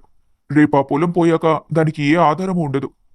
సరేలే నాన్న, ఏం జరిగినా తన మంచిగా అనుకుందాం. ఇక మనం ఈ విషయంలో తనని ఏమనొద్దు. మనకు తెలియని బాధలు అది ఎన్నో పడుతుంది. దాని మనసు ఇప్పటికే నలిగిపోయింది నాన్న. ఇకనైనా దాని సమస్యలన్నీ తీరిపోయి సంతోషంగా ఉండాలని కోరుకుందాం. సరేరా, నువ్వు చెప్పినట్టే దాని బతుకు బాగుంటే నాకంతకంటే ఏం కావాలి? కాని రేపది ఒంటరైపోతుందేమోనని నా భయంరా. ఒకవేళ నేను అకస్మాత్తుగా చనిపోతే, రాంబాబు, నువ్వు మాత్రం నీ అక్కను ఎప్పుడు వదిలిపెట్టొద్దురా. దానికి నువ్వే తోడుండాలి. ఎంత మాట నాన్న! అక్కంటే నాకు అమ్మతో సమానం. తన బాధ్యత నేను తీసుకోనా? నేనున్నంతకాలం అక్కను కంటికి రెప్పలా చూసుకుంటాను. అవును మావయ్య గారు, వదిన గారిని మేమెప్పుడూ గౌరవ మర్యాదలతోనే చూస్తాం. మీరు అలాంటి భయాలేం పెట్టుకోకండి. అయినా మీకేం తక్కువ? మీరు మరో 10 ఏళ్ల పాటు చల్లగా బతికి మమ్మల్ని చూస్తారు. మీరేం ఆందోళన పడకండి. మరి ఆ పొలం బేరం ఎప్పుడు చేస్తున్నారు? రేపొద్దునే నా స్నేహితుడిని తీసుకుని అక్క వాళ్ళ ఇంటికి వెళ్తాను నాన్న. రేపే అంతా మాట్లాడి ఖాయం చేసేస్తాం. జాగ్రత్తగా దగ్గరుండి చేసి పెట్రా అని అంటాడు సుబ్బయ్య. ఉదయాన్నే రాంబాబు తన స్నేహితుడు ప్రసాద్తో కలిసి లక్ష్మి ఇంటికి వస్తాడు. అందరూ హాల్లో కూర్చుంటారు. ప్రసాద్ బ్యాగ్ నుంచి డబ్బు కట్టలు తీసి టేబుల్ మీద పెడతాడు. అక్క, ఇతను నా స్నేహితుడు ప్రసాద్. మన పొలాన్ని ఇతనే కొంటున్నాడు. ఇదిగో 15 లక్షల రూపాయలు సిద్ధం చేశాడు. ఆ పొలం అమ్మడం నాకు అస్సలు ఇష్టం లేదు. అది కేవలం భూమి కాదు, నా పుట్టింటి గౌరవం, మా అమ్మ జ్ఞాపకం. కాని బాధ్యతలు పెరిగిపోయి కుటుంబం రోడ్డున పడకూడదనే ఉద్దేశంతోనే ఈ కఠినమైన నిర్ణయం తీసుకుంటున్నాను. దయచేసి దాన్ని బాగా చూసుకోండి. అవునమ్మా, రాంబాబు నాకంతా చెప్పాడు. అది చాలా మంచి పొలమని నాకు తెలుసు. అందుకే బేరమాడకుండా 15 లక్షలు ఇవ్వటానికి ఒప్పుకున్నాను. మీరు బాధపడకండి. ఆ పొలాన్ని నేను జాగ్రత్తగా చూసుకుంటాను. రాంబాబు ఆ డబ్బు కట్టల్ని లక్ష్మి చేతిలో పెడతాడు. ఆ స్పర్శ తగలగానే లక్ష్మికి ఒక్కసారిగా గుండె బరువెక్కి కళ్లల్లో నీళ్లు తిరుగుతాయి. ఆ డబ్బును తీసుకుని వెంకట్రావుకు అందిస్తుంది. లక్ష్మి, ఇక మన కష్టాలు తీరిపోయాయి. ఈ రోజుతో మన అప్పులన్నీ వదిలిపోతాయి. మనం మళ్ళీ కొత్త జీవితాన్ని మొదలు పెడతాం. అవునమ్మా, నా ఫీజుల టెన్షన్ తీరిపోయింది. ఇక నేను హాయిగా చదువుకోవచ్చు. ఇక మన ఇంట్లోకి అప్పుల వాళ్ళు రారు కదా నాన్న. ఎంత రిలీఫ్గా ఉందో. థ్యాంక్స్ అమ్మా. బావగారు, ఒక్క మాట. ఈ డబ్బులోంచి ముందు అప్పులు తీర్చేయండి. అల్లుళ్ల చదువులకు ఎంత కావాలో అంత పక్కన పెట్టండి. ఆ పైన వెంటనే వెళ్లి అక్క బంగారం విడిపించి తన పేరు మీద కొంత బ్యాంకులో డిపాజిట్ చేయండి. అప్పుడు మిగిలిన డబ్బుతో మీరు వ్యాపారం చేసుకోండి. కానీ మళ్ళీ మా అక్కకి అన్యాయం జరగనివ్వకండి. సరే రాంబాబు, నువ్వెన్నిసార్లు చెప్పాలా? నా అసమర్థత వల్లే మీ అక్క ఇంత బాధపడిందని నాకు తెలుసు. ఇప్పటిదాకా నేను చేసిన తప్పుల్ని మళ్ళీ ఎప్పటికీ చేయను. లక్ష్మిని, పిల్లల్ని బాగా చూసుకుంటాను. ఇది నా మాట. సరే బావా. అక్క, నేను వెళ్తాను. నాన్న ఎదురు చూస్తుంటారు. ఏ అవసరం వచ్చినా నాకు ఫోన్ చెయ్యి. సరే రాంబాబు, నాన్నను జాగ్రత్తగా చూసుకో. వీలుంటే ఒకసారి ఇంటికొచ్చి ఒక పూట భోజనం చేసి వెళ్ళక్క. ఏ మొహం పెట్టుకుని రానురా. నాన్నకి నా ముఖం చూపించలేను. కొద్ది రోజులు పోయాక రావడానికి ప్రయత్నిస్తానులే. సరే అక్క అంటూ అక్కడ్నుంచి వెళ్ళిపోతాడు రాంబాబు. 2 రోజుల తర్వాత వెంకట్రావు తన భార్య లక్ష్మిని, కొడుకులు బాలు మరియు శ్రీనును దగ్గరికి పిలిచి టేబుల్ మీదున్న లెక్కల కాగితాలను చూపిస్తూ మాట్లాడటం మొదలు పెడతాడు. ఇదిగోండి, వచ్చిన 15 లక్షల రూపాయలకి లెక్కలివి. ముందుగా మనకున్న అప్పులన్నీ పైసాతో సహా తీర్చేసి వచ్చాను. ఇప్పుడు మన తల మీద ఏ భారమూ లేదు. మరి చదువుల సంగతి నాన్న? బాలు, నీ ఇంజనీరింగ్ ఫీజు మొత్తం కట్టేశాను. ఇక నువ్వు ఫీజు గురించి ఆలోచించక్కర్లేదు. కేవలం చదువు మీద దృష్టి పెట్టి తొందరగా ఉద్యోగం తెచ్చుకోవాలి. శ్రీను, నీ పై చదువులకి కావలసిన డబ్బు కూడా తీసి పక్కన పెట్టానురా. నువ్వు కూడా చాలా జాగ్రత్తగా చదవాలి. లక్ష్మి, నీ బంగారాన్ని విడిపించాను. ఇదిగో నీ నగలు. కానీ ఒక్క విషయం లక్ష్మి, ఇన్నాళ్లు వడ్డీలు పెరిగిపోవటం వల్ల అప్పులు తీర్చి పిల్లల ఫీజులు కట్టాక చేతిలో పెద్దగా డబ్బులు మిగల్లేదు. నీ పేరు మీద బ్యాంకులో వేయటానికి కూడా ఏమీ లేదు. ఉన్న కొద్దిపాటి సొమ్ముతో నేను మళ్లీ చిన్నగా వ్యాపారం మొదలు పెడతామనుకుంటున్నాను. సరేనండి, నా పేరు మీద ఎందుకులే, మనం బాగుంటే చాలు. మీరందరూ ఉన్నారు కదా నాకు. ఒరే అబ్బాయిలు, మీకోసం మేమివన్నీ వదిలేసుకున్నాం. ఇక మాకంటూ ఏ ఆస్తి లేదు, ఆధారం లేదు. మీ చదువులే మాకాస్తి. మీరిద్దరూ రేపు ప్రయోజకులై మమ్మల్ని చూసుకోవాల్సిన బాధ్యత మీదే. ఇక మా భవిష్యత్తు మీ చేతుల్లోనే ఉందిరా. నాన్నా, నువ్వంతలా చెప్పాలా? మాకోసం ఇంత త్యాగం చేసినప్పుడు మిమ్మల్ని కంటికి రెప్పలా చూసుకోవడం మా బాధ్యత కాదా? ఖచ్చితంగా మంచి ఉద్యోగం తెచ్చుకొని నిన్ను అమ్మను బంగారంలో చూసుకుంటాను నాన్నా. అవును నాన్నా, నేను కూడా చదువు పూర్తి కాగానే అన్నయ్యతో పాటు ఇంటి బాధ్యతలు తీసుకుంటాను. మీరు మళ్ళీ కష్టపడాల్సిన అవసరం రాకుండా చూసుకుంటాం. అంతకంటే కావాల్సిందేముందిరా. కానీ ఇంకొక ముఖ్యమైన మాట. ఈరోజు మీ అమ్మ పుట్టింటి నుండి తెచ్చుకున్న పొలాన్ని అమ్ముకున్నాం. ఆ బాధ అమ్మ కళ్ళల్లో నేను చూశాను. మీరిద్దరూ బాగా సంపాదించి మళ్ళీ అదే ఊర్లో అదే చోట అంతకంటే ఎక్కువే పొలం కొని మీ అమ్మ పేరు మీద పెట్టాలి. అది మీరు మీ అమ్మకిచ్చే అసలైన గౌరవం. అలాగే నాన్న, ఖచ్చితంగా అమ్మ పేరు మీద మళ్ళీ పొలం కొని పెడతాం. ఇది నీకు అమ్మకు మేమిస్తున్న మాట. అప్పుడు వెంకట్రావు మరియు లక్ష్మి ఎంతగానో సంతోషిస్తారు. కొన్నేళ్ల తర్వాత బాలు ఇంజనీరింగ్ పూర్తి చేసి ఒక పెద్ద కంపెనీలో ఉద్యోగం సంపాదిస్తాడు. లక్ష్మి, చూసావా, మన బాలుకి ఉద్యోగం వచ్చింది. పెద్ద కంపెనీలో సాఫ్ట్వేర్ ఇంజనీర్గా సెలెక్ట్ అయ్యాడు. నా కొడుకు ఆఫీసర్ అయిపోయాడు. లక్ష్మి, దేవుడికి కోటి దండాలు నాన్న. నా నమ్మకాన్ని నిలబెట్టావు. మా కష్టాలన్నీ ఈ రోజుతో తీరిపోయినట్టే అనిపిస్తోందిరా. అంతా మీ దీవెనలమ్మా. నాన్న, రేపొద్దున్నే నేను పట్నం వెళ్ళాలి. జాయినింగ్ రిపోర్ట్ ఇవ్వాలి. ఇక మీరు భయం లేకుండా ఉండండి. మీ బాధ్యత అంతా నాదే. చూసావా లక్ష్మి, ఆ రోజు నువ్వు చేసిన త్యాగం ఈ రోజు ఫలించింది. నువ్వు మీ పుట్టింటి ఆస్తిని అమ్మడానికి సిద్ధపడ్డావు కాబట్టే ఈ రోజు మన పెద్దోడు ఇంత పెద్ద ఉద్యోగం తెచ్చుకోగలిగాడు. నీ త్యాగమే మన ఇంటికి పునాదైంది లక్ష్మి. అదేంటండి అలా అంటారు? పిల్లల సంతోషం కంటే నాకేది ముఖ్యం చెప్పండి? వాళ్లు బాగుండటం కోసమే కదా మనం ఏదైనా చేసేది. ఆ పొలం పోతే పోయింది. నా పిల్లలు ప్రయోజకులయ్యారు. అది చాలు నాకు. కంగ్రాట్స్ అన్నయ్య. నీ దారిలోనే నేను కూడా త్వరగా చదువు పూర్తి చేస్తాను. అవును శ్రీను, అన్నయ్యను చూసావు కదా. నువ్వు కూడా బాగా చదువుకొని తొందరగా ఉద్యోగం తెచ్చుకోవాలి. మీరిద్దరూ స్థిరపడితే మీ అమ్మకి మేమిచ్చిన మాట నెరవేర్చిన వాళ్ళమవుతాం. ఖచ్చితంగా నాన్న. శ్రీను, నువ్వు జాగ్రత్తగా చదువుకో. నేను పట్నంలో ఉండి నీకు ఏది కావాలన్నా పంపిస్తాను అంటూ బాలు ఉద్యోగం చేయడానికి పట్నం వెళ్ళిపోతాడు. తన కొడుక్కి ఉద్యోగం వచ్చిన విషయం తమ్ముడికి చెప్పాలని లక్ష్మి రాంబాబుకి ఫోన్ చేస్తుంది. హలో అక్క, ఎలా ఉన్నావు? ఏంటి ఈ టైంలో ఫోన్ చేశావు? అంతా కుశలమేనా? రాంబాబు, ఒక మంచి మాట చెప్పాలని ఫోన్ చేశాన్రా. మన బాలుకి ఉద్యోగం వచ్చింది. పెద్ద కంపెనీలో సాఫ్ట్వేర్ ఇంజనీర్గా సెలెక్ట్ అయ్యాడు. అపాయింట్మెంట్ లెటర్ కూడా చేతికొచ్చిందిరా. నిజంగానా అక్క? ఎంత మంచి మాట చెప్పావు. చాలా సంతోషంగా ఉందక్క. నువ్వు పడ్డ కష్టానికి చేసిన త్యాగానికి దేవుడు ఎన్నాళ్లకు ఫలితమిచ్చాడు. నీ కొడుకు ప్రయోజకుడై ఇంటి బాధ్యతలు తీసుకుంటే అంతకంటే మాకింకేం కావాలక్కా? అవును రాంబాబు, నాన్నకు ఈ విషయం వెంటనే చెప్పు తమ్ముడు. ఆ రోజు పొలం అమ్మేటప్పుడు నాన్న ఎంత బాధపడ్డారో నాకు తెలుసు. ఇప్పుడు మన బాలు ఉద్యోగం తెచ్చుకున్నాడని తెలిస్తే ఆయన మనసు శాంతిస్తుంది. ఖచ్చితంగా అక్క. నాన్న ఇప్పుడే తోట నుండొచ్చారు. నాన్నకి సుమతికి ఇప్పుడే శుభవార్త చెబుతాను. సరే రాంబాబు, ఉంటాను. అందర్నీ అడిగానని చెప్పు. సరే అక్క అని ఫోన్ పెట్టేస్తాడు రాంబాబు. మరికొన్నేళ్లు గడిచాయి. బాలుకి పెళ్లి చేశారు. కావ్యతో పెళ్లై హైదరాబాద్లో కాపురం ఉంటున్నారు. శ్రీను కూడా ఉద్యోగం సంపాదించి తను ప్రేమించిన అమ్మాయి రమ్యను పెళ్లి చేసుకున్నాడు. లక్ష్మీ వెంకట్రావు ఊర్లో ఉంటున్నారు. చూస్తుండగానే కాలం ఎంత వేగంగా గడిచిపోయింది లక్ష్మి. మన పిల్లలిద్దరికీ ఉద్యోగాలొచ్చాయి. పెళ్లిళ్ళైపోయి వాళ్ళు ఒక ఇంటివారయ్యారు. ఇది చూడ్డానికే కదా మనం ఇన్నాళ్ళు కష్టపడింది. ఇప్పుడు నా మనసు చాలా ప్రశాంతంగా ఉంది. అవునండి, పిల్లలు స్థిరపడితే తల్లిదండ్రులకు అంతకంటే ఏం కావాలి? ఇక మన బాధ్యతలన్నీ తీరిపోయాయి. హాయిగా దేవుణ్ణి తలుచుకుంటూ కాలం గడపొచ్చు. కొన్ని రోజుల తర్వాత పట్నంలో బాలు తన గదిలో ఉండగా లక్ష్మి ఫోన్ చేస్తుంది. హలో బాలు, బాగున్నావా నాన్నా? కోడలు ఎలా ఉంది? బాగున్నానమ్మా. తను కూడా బాగానే ఉంది. ఇంట్లో వంట చేస్తుంది. ఏంటి విశేషం? ఏం లేదురా, ఈ నెల ఇంటి ఖర్చులకి మీ నాన్న మందులకి కొంచెం ఇబ్బందిగా ఉంది. ఒక 5,000 పంపిస్తావారా? అలాగే అమ్మా. ఇప్పుడే ఫోన్పే చేస్తానులే. జాగ్రత్త అమ్మా. బాలు ఫోన్ పెట్టగానే వెనక నుండి వింటున్న కావ్య వస్తుంది. ఏవండి, ఏంటి మళ్ళీ మీ అమ్మగారు ఫోన్ చేశారా? ప్రతి నెల ఇలా డబ్బులు పంపిస్తుంటే మన పరిస్థితి ఏంటి?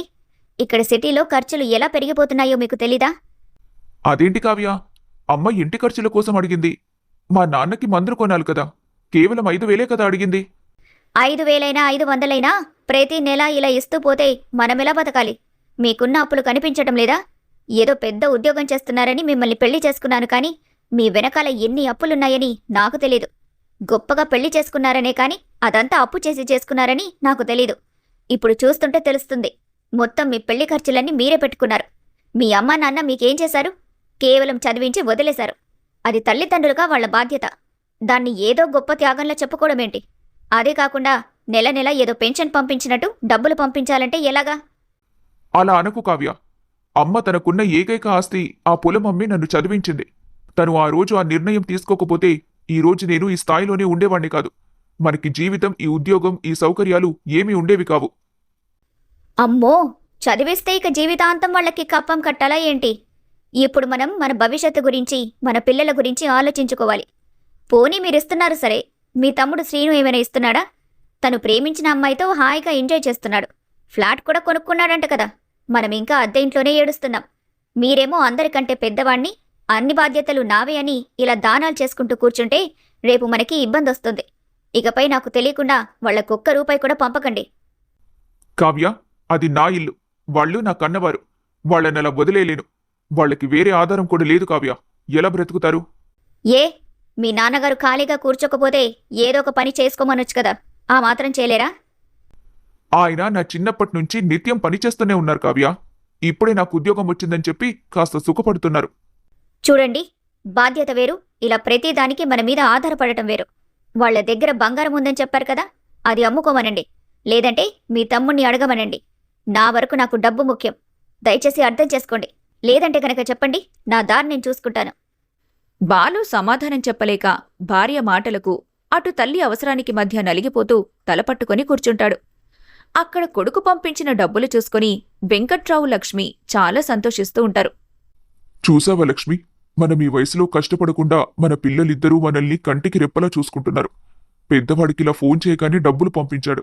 ఆ రోజు వాళ్ల కోసం మనం చేసిన త్యాగాన్ని వాళ్ళు మర్చిపోలేదు లక్ష్మి. అవునండి, డబ్బులు అడగగానే సరే అమ్మా పంపిస్తానన్నాడు. చూస్తా ఉండు, త్వరలోనే వాళ్ళు డబ్బంతా పోగేసి నీ పేరు మీద మళ్లీ పొలం కూడా నీకిస్తారు. అవేమీ వద్దండి, వాళ్ళిద్దరూ సుఖంగా ఉంటే చాలు. ఏది కొన్నా నా తర్వాత వాళ్ళిద్దరికే కదా. అవుననుకో, నువ్వు చెప్పింది కూడా నిజమే. మనం ఇలా ఉన్నంతకాలం సంతోషంగా ఉంటే చాలు లక్ష్మి. అలా కొద్ది రోజులు గడిచిన తర్వాత వచ్చే నెల వస్తుంది. ఇంటి ఖర్చుల కోసం, వెంకట్రావు మందుల కోసం లక్ష్మి ఆశగా బాలుకి మళ్లీ ఫోన్ చేస్తుంది. అవతలివైపు బాలు కావ్య ఒత్తిడి వల్ల ఇబ్బందిగా ఫోన్ ఎత్తుతాడు. హలో బాలు, బాగున్నావా బాబు? ఈ నెల కూడా కొంచెం ఇబ్బందిగా ఉందిరా. మీ నాన్నకి షుగర్ మందులైపోయాయి. ఒక 5,000 పంపిస్తావా? అమ్మా, అది ఎలా చెప్పాలో అర్థం కావట్లేదు. నాకు ఈ మధ్య డబ్బులు చాలా టైట్గా ఉన్నాయమ్మా. ఏమైందిరా? ఏమైనా సమస్య వచ్చిందా? సమస్య ఏం లేదు, కానీ ఇక్కడ సిటీలో నేను కావ్య ఇద్దరం ఉద్యోగాలు చేస్తున్నా కూడా బతకడం చాలా కష్టమైపోతుందమ్మా. ఇంటి అద్దెలు, పెళ్లి కోసం చేసిన అప్పుల వడ్డీలు కట్టడానికే మా జీతాలు సరిపోతున్నాయి. నిజం చెప్పాలంటే ఇక ప్రతి నెల నీకు డబ్బులు పంపించటం నా వల్ల ఎలా లేదమ్మా. అదేంటి బాబు అలా అంటావు? కోడలికి నీకు లక్షలోనే జీతాలొస్తున్నాయి కదరా. మా ముసలి వాళ్లకి ఒక 5,000 ఇవ్వటానికి కూడా మీ దగ్గర డబ్బుల్లేవా? అర్థం చేసుకో అమ్మా. ఎంత సంపాదనుంటే అంత ఖర్చుంటుంది ఇక్కడ. లోకం మారిపోయింది. నువ్వు కావాలంటే తమ్ముణ్ణి అడుగు, లేదంటే నాన్నగారిని ఏదైనా దారి చూసుకోమను. పోనీ నీ దగ్గర బంగారం ఉంది కదా, అది తాకట్టు పెట్టుకో. ఎలాగైనా రేపు మాకొచ్చే ఆస్తే కదా. ఒకసారి అమ్మి ఖర్చు పెట్టుకుంటే నష్టమే ఉంది. నాకు ఇక్కడ పనుందమ్మా, ఫోన్ పెట్టేస్తున్నా అని చెప్పి బాలు ఫోన్ పెట్టేస్తాడు. లక్ష్మి చేతిలో ఫోన్ పట్టుకుని విగ్రహంలా ఉండిపోతుంది. కళ్లల్లో నీళ్లు తిరుగుతుండగా వెంకట్రావు దగ్గరికి వెళ్తుంది. ఏమైంది లక్ష్మి? వాడు పంపించానన్నాడా? ఎప్పుడొస్తాయి డబ్బులు? వాడికి ఇక నుంచి డబ్బులు పంపించడం కుదరదంటండి. సిటీలో ఖర్చులెక్కువట, పెళ్లప్పులున్నాయట. నా దగ్గరున్న బంగారం అమ్ముకోమంటున్నాడు. ఏమన్నావు? బంగారం అమ్ముకోమన్నాడా? ఆ పొలం అమ్మిన డబ్బుతోనే కదా వాడు చదువుకుంది. ఎన్నో కష్టాలు పడి వాణ్ణి ప్రయోజకుణ్ణి చేస్తే ఇప్పుడు అదే బంగారం అమ్ముకోమంటున్నాడా? రేపు తనకే వస్తుంది కాబట్టి పర్వాలేదన్నాడా? అవునండి. తమ్ముణ్ణి అడుగు, లేదంటే నాన్నని చూసుకోమను అని ముఖం మీదే చెప్పేశాడు. వీడి కోసమా మనం ఇంత త్యాగం చేసింది? వాడిలా అంటాడని నేను కలలో కూడా అనుకోలేదు లక్ష్మి. మొన్నే కదా మన పిల్లలిద్దరూ మనల్ని బాగా చూసుకుంటున్నారనుకున్నాం. ఆ సంతోషం నెల రోజులు కూడా నిలబడలేదు లక్ష్మి. వాళ్ళని అని ఏం లాభమండి? మన రాత అలా ఉంది. ఆస్తి ఉన్నప్పుడు అందరూ మనవాళ్లే. అది పోయాక మనం ఎవరికి కావాలి చెప్పండి?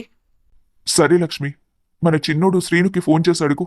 వాడి దగ్గర ఉంటాయి కదా, వాడిస్తాడు. లక్ష్మి వణుకుతున్న చేతులతో సీనుకి ఫోన్ చేస్తుంది. అటువైపు సీను ఫోన్ ఎత్తుతాడు. శ్రీను, బాగున్నావా నాయనా? కోడలు రమ్య బాగుందా? బాగున్నానమ్మా. ఏంటి ఈ టైంలో ఫోన్ చేశావు? ఏం లేదురా, ఈ నెల కొంచెం ఇంటి ఖర్చులకి ఇబ్బందిగా ఉంది. ఒక 5,000 పంపిస్తావా అని అడగడానికి చేశాను. అదేంటమ్మా, అన్నయ్య ఇస్తున్నాడు కదా ప్రతి నెల. అన్నయ్యకి ఈ నెల ఇబ్బందిగా ఉందంటరా, నిన్నడగమన్నాడు. అవునా? సరే అమ్మా, ఒక 10 నిమిషాల్లో ఫోన్ చేస్తాను ఉండు. నాకు వేరే ఆఫీస్ కాల్ వస్తుంది. అక్కడ సీను ఇంట్లో భార్య రమ్య పక్కనే ఉండి అంతా వింటోంది. ఏంటి? డబ్బులా? మీ అన్నయ్య ఇస్తారు కదా ప్రతి నెల, మధ్యలో మీకెందుకు? అన్నయ్యకి ఇబ్బందిగా ఉందంట రమ్య, అందుకే అమ్మ నన్ను అడిగింది. అయినా 5,000 కదా. పోనీలే, పంపిస్తాను. ఇదేదో తేడాగా ఉందండి. ఒకసారి మీరివ్వటం మొదలు పెడితే ఇక ప్రతి నెల మీరే ఇచ్చుకోవాల్సి వస్తుంది. అయినా మీ అన్నయ్య చదువు కోసమే కదా మీ అమ్మ ఆ పొలం అమ్మింది. మీకు పెద్దగా ఖర్చు కూడా పెట్టలేదు కదా. పైగా మనం ఇప్పుడే ఫ్లాట్ కొన్నాం. దానికి వాయిదాలు కట్టడానికే మనకి సరిపోవటం లేదు. ఇప్పుడు లేవని చెప్పేయండి, లేదంటే జీవితాంతం ఇలాగే ఇస్తూ ఉండాలి. పోనీలే రమ్య, ఈ ఒక్క నెలకిద్దాం. వచ్చే నెల నుండి లేవని చెబుదాం. మీకసలు లోకం అర్థం కావటం లేదు. మీ అన్నయ్య కావాలనే మీ మీదకి నెట్టేస్తున్నాడు. ఇప్పుడే వదిలించుకోకపోతే ఇక అది మనకు అంటుకుంటుంది. 5,000 మనకేదో ఒక దానికి వస్తుంది. ఈ రోజు 5,000 అంటావు, రేపు 10,000 అంటావు. అలా పెరుగుతూనే ఉంటుంది తప్ప ఇది తగ్గేది కాదు. మీరిప్పుడే దీన్ని ఆపేలేదనుకో, తర్వాత మనం ఇబ్బంది పడాలి. వాళ్ళు నన్ను కన్న తల్లిదండ్రులు రమ్య. నా కోసం ఎన్నో చేశారు. ఇప్పుడు వాళ్ళు ఒంటరిగా మిగిలిపోయారు. వాళ్లకంటూ ఏమీ లేదు. మా అమ్మ నాన్న నన్నేమీ అడగటం లేదే. నేను ప్రతి రూపాయి మన కోసమే ఖర్చు పెడుతున్నాను. మరి మీరు కూడా అలాగే ఉండాలి కదా. మనం పెళ్లికి ముందు ఇవన్నీ మాట్లాడుకున్నాం కదా. ఇప్పుడు మళ్ళీ బాధ్యత బదులు అంటూ కొత్త రకం పలుకుతారేంటి? ఇవన్నీ కాదు, మీరు చెబుతారా, నన్నే చెప్పమంటారా? సరేలే, నేనే చెబుతాను. వాళ్ళు మళ్ళీ బాధపడతారు నువ్వేదైనా మాటంటే. శ్రీను వెంటనే తల్లికి ఫోన్ చేస్తాడు. హలో అమ్మా. ఆ బాబు, ఫోన్లో కొడతావారా డబ్బులు? మీ నాన్నగారు షాప్కి వెళ్ళడానికి సిద్ధంగా ఉన్నారు. అది కాదమ్మా, నేను చెప్పేది విను. మాక్కూడా ఇక్కడ చాలా ఇబ్బందిగా ఉంది. ఇప్పుడే ఫ్లాట్ కొన్నాం కదా. ఆ అప్పులు తీర్చడానికే మాకు సరిపోవడం లేదు. దయచేసి అర్థం చేసుకోమ్మా. నువ్వే ఏదో ఒకటి చూసి అడ్జస్ట్ చేసుకో. నాన్నకి అప్పులు చేయడం కొత్త కాదు కదా. తర్వాత ఏదో ఒకటి చూసి తీరుద్దాంలే అని ఫోన్ పెట్టేస్తాడు. లక్ష్మి చేతిలో ఫోన్ పట్టుకుని ఏడుస్తూ కూర్చుండిపోతుంది. వెంకట్రావు దగ్గరికొస్తాడు. ఏమైంది లక్ష్మి? ఎందుకలా ఏడుస్తున్నావు? వాడు కూడా లేదన్నాడా? అవునండి, వాడు కూడా ముఖం మీదే చెప్పేశాడు. వాడికి ఫ్లాట్ వాయిదాలున్నాయట, ఇవ్వడం కుదరదు అంటున్నాడు. నాన్నకి అప్పులు చేయడం అలవాటే కదా, అప్పు చేసి మందులు కొనుక్కోండి అంటున్నాడు. మనం పిల్లలకి అప్పుడే భారమైపోయామటండి. అసలు ఎలా మాట్లాడతారండి అలాగా? ఆ రోజు మీ తమ్ముడు చెప్పింది అక్షర సత్యం లక్ష్మి. ఉద్యోగాలు వచ్చి పెళ్ళిళ్ళయ్యాక వాళ్ళు మనల్ని చూడరని రాంబాబు అన్నాడు. అప్పుడు అందరం వాడిని తిట్టుకున్నాం. కానీ ఈ రోజు అదే జరిగింది. అనవసరంగా వాళ్ల కోసం నీ ఆస్తిని అమ్మేలా చేశాను. నిన్ను రోడ్డున పడేశాను లక్ష్మి, నన్ను క్షమించు. వద్దండి, అలా అనకండి. వాళ్ళు బాగుండాలని కోరుకున్నాం. వాళ్ళు బాగున్నారు, అది చాలు. ఇకపై మనకు మనమే తోడు. ఎవరి దగ్గర మనం చేయి చాచొద్దు. ఈ నెల నా చేతి గాజు తాకట్టు పెడతాం. మనకి గడిచిపోతుంది. మీకు నేను, నాకు మీరు. ఇంక ఇంతే అండి. లక్ష్మి, నువ్వు బాధపడకు. నేను వెళ్ళి మనకు కావలసిన మందులు సరుకులు తీసుకునొస్తాను. నేను కూడా ఏదో ఒక పని చూసుకుంటాను ఇక నుంచి. మనం వాళ్ళని అడగటం కూడా లోగువే. అలా కొద్ది రోజులు గడుస్తాయి. ఒకరోజు ఉదయం లేవగానే వెంకట్రావు పనులన్నీ చేసుకుని వచ్చేసరికి లక్ష్మి ఇంకా పడుకుని ఉంటుంది. లక్ష్మి, లక్ష్మి, ఇంకా లెగలేదేంటి? టైం 7 దాటేస్తుంది. లెగు. లక్ష్మి ఏమీ మాట్లాడకుండా పడుకుంటుంది. ఏమైంది లక్ష్మి? మాట్లాడవేంటి? ఒంట్లో బాగోలేదా? మాట్లాడవేంటి లక్ష్మి? అని దగ్గరికి వెళ్లి చూస్తే లక్ష్మి స్పృహ లేకుండా పడుకొని ఉంటుంది. వెంటనే వెంకట్రావు కంగారుపడి లక్ష్మిని తీసుకుని హాస్పిటల్కి వెళ్తాడు. హలో రాంబాబు, నేను బావని మాట్లాడుతున్నా. ఆ చెప్పండి బావగారు, ఏంటి పొద్దున్నే చేశారు? మీ అక్కకి ఒంట్లో బాగోలేదు, స్పృహ తప్పి పడిపోయింది, హాస్పిటల్లో జాయిన్ చేశాను. ఏంటి బావగారు మీరనేది? ఎలా ఉంది? ఏమైంది? ఏమైందో తెలియదు, డాక్టర్లు వైద్యం చేస్తున్నారు. నాకు కంగారుగా ఉంది, నువ్వు వెంటనే వస్తావా? నేనిప్పుడే బయలుదేరి వస్తాను, మీరేం కంగారు పడకండి బావా. వార్డ్లో బయట వెంకట్రావు దిగులుగా కూర్చొని ఉండగా రాంబాబు వస్తాడు. ఏంటి బావా, అక్కకేమైంది? ఎలా ఉంది ఇప్పుడు? మీరొక్కరే ఉన్నారేంటి? అయినా అల్లుళ్ళు ఎవరూ రాలేదేంటి? వాళ్ళకి ఫోన్ చేయలేదు రాంబాబు, వాళ్ళంతా సిటీలో బిజీగా ఉంటారు కదా, ఎందుకు పిలవడమని ఊరుకున్నాను. అదేంటి బావా అలా అంటావు? కన్నతల్లి హాస్పిటల్లో ఉంటే చెప్పకపోవడమేంటి? అసలేమైంది బావా? మేము తప్పు చేశాం రాంబాబు, వాళ్ళకి మేము భారమైపోయాం. నెలకి 5,000 రూపాయలు ఇవ్వడానికి కూడా వాళ్ళ దగ్గర డబ్బులు లేవట. ఒకడు బంగారం అమ్ముకోమన్నాడు, ఇంకొకడు అడగవద్దన్నాడు. అప్పటి నుండి మీ అక్క అదే బెంగతో లోపల కుమిలిపోయి ఇలా ప్రాణం మీదకు తెచ్చుకుంది. నేనప్పుడే చెప్పాను బావా, ఆ పొలం అమ్ముకోవద్దు, నీ కొడుకులు నిన్ను చూడరక్కా అని. ఎంత బతిమాలాను. ఒక్క అరెకరం ఉంచుకో అక్కా అని అన్నాను. అసలు నీ కొడుకులు నిన్ను మాట్లాడనిస్తే కదా. ఇప్పుడు నిన్నిలా ఒంటరిగా వదిలేసి అక్కడ పెళ్లాలతో సుఖంగా బతుకుతున్నారు. ఉండు, ఇప్పుడే వాళ్ళ పని చెబుతాను. రాంబాబు బాలుకి ఫోన్ చేస్తాడు. ఒరే బాలు, మీ అమ్మ హాస్పిటల్లో చావు బతుకుల మధ్య ఉంది, నీకు కనీసం తెలిసిందారా? లేదు మావయ్యా, ఎవ్వరూ చెప్పలేదు. అమ్మకేమైంది? ఎవరు చెప్తారా? కన్న తల్లికి రోజుకో ఫోన్ చేసి బాగోగులు అడగాలనే బాధ్యత నీకు లేదా? నువ్వేం కొడుకువిరా? నిజంగా నాకు తెలీదు మావయ్యా, ఏదైనా పనుంటే అమ్మ వాళ్లే ఫోన్ చేస్తున్నారు, అందుకే నేను చేయలేదు. ఇప్పుడు ఎలా ఉందో చెప్పండి. ఎలా ఉంటుందిరా? హాస్పిటల్ బెడ్ మీదుంది. నువ్వు నీ తమ్ముడు చేసిన ఘనకార్యానికి బెంగ పెట్టుకుని చావుకి దగ్గరగా వెళ్ళింది. మీ అమ్మ మీ నాన్న మందుల కోసం డబ్బులు అడిగితే లేవని చెప్పావా? నీకోసం ఎన్ని త్యాగాలు చేసిందో మర్చిపోయావా? కన్న కొడుకులే ఇలా మాట్లాడేసరికి తట్టుకోలేకపోయిందిరా. మావయ్య, అప్పుడు పరిస్థితిలో అలా మాట్లాడాను, నేను కావాలని చేయలేదు. సరే, ఇప్పుడు హాస్పిటల్ ఖర్చులకు డబ్బులు లేవేమో. ఎంత ఖర్చు అవుతుందో చెప్పండి, నేనిప్పుడే డబ్బులు పంపిస్తాను. డబ్బులు పంపిస్తానంటున్నావు కానీ ఇప్పుడే బయలుదేరి వస్తాను మావయ్య అన్న మాటే రాలేదు, చూసావా? అదిరా నువ్వు. అవసరాలు తీరిపోయిన తర్వాత ఇక వీళ్లతో పనేముంది? మీ అమ్మ పేరు మీద ఇంకో ఎకరం పొలం ఉంటే ఈ పాటికి పరిగెత్తుకుని వచ్చేవాడివేమో. అలా మాట్లాడకు మావయ్య. నోరు మూసి ఫోన్ పెట్టరా ఎదవ. నీ డబ్బులు ఎవరికి కావాలి? నీ కోసం సర్వస్వం వదులుకుందిరా నా అక్క.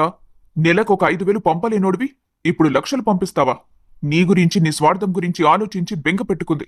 ఆనాడు నా మీద గొడవపడి మరీ నీకు సపోర్ట్ చేసిందిరా. ఇప్పుడేమైందిరా? ఎక్కడుంది నీ నీతి? అప్పుడు నీ కొడుకులు నిన్ను చూడరక్కా అంటే నీకు కోపం వచ్చి అందరిలాగా కాదు, మేము మా అమ్మను బాధ్యతగా చూసుకుంటామన్నావు కదా. ఏమైపోయిందిరా బాధ్యత? నీతో మాట్లాడడానికే నాకు చిరాగ్గా ఉంది. పెట్టరా ఫోను. అలాగే శ్రీనుకి కూడా ఫోన్ చేసి, హలో శ్రీను, మీ అమ్మ హాస్పిటల్ బెడ్ మీద ప్రాణాలతో కొట్టుమిట్టాడుతోందిరా. నీకేమైనా తెలుసా అసలు? లేదు మావయ్య. ఏమైందమ్మకి? ఎప్పుడు చేర్పించారు? గొప్ప కొడుకులురా బాబు మీరు. తల్లిదండ్రుల ఆరోగ్యం ఎలా ఉందో పట్టించుకుని కొడుకులు కూడా అసలు కొడుకులంటారా? లోకంలో లేని ఇబ్బందులన్నీ మీకే ఉన్నట్టు ఫ్లాట్ వాయిదాలున్నాయి, డబ్బు లేవని ముసలి వాళ్ళని మొహం చాటేస్తావా? 5,000 అడిగితే మీ అన్నయ్య మీదకి నెట్టేస్తావా? అది కాదు మావయ్య, నిజంగానే ఇబ్బందిగా ఉండి అలా చెప్పాను. ప్రస్తుతానికి నా దగ్గర డబ్బులు లేవు, కానీ ఆపరా నీ కాకి కథలు. నువ్వు నీ పెళ్ళం కలిసి వారంలో ఖర్చు చేసేంత కాదురా మీ అమ్మా నాన్న నిన్ను అడిగేది. గుండెల మీద చేయి వేసుకొని చెప్పరా, ఆ డబ్బులు నిజంగా లేవని. ఎందుకురా ఎదవ బ్రతుకు? అది కాదు మావయ్య, ఒక్కసారి నా మాట విను.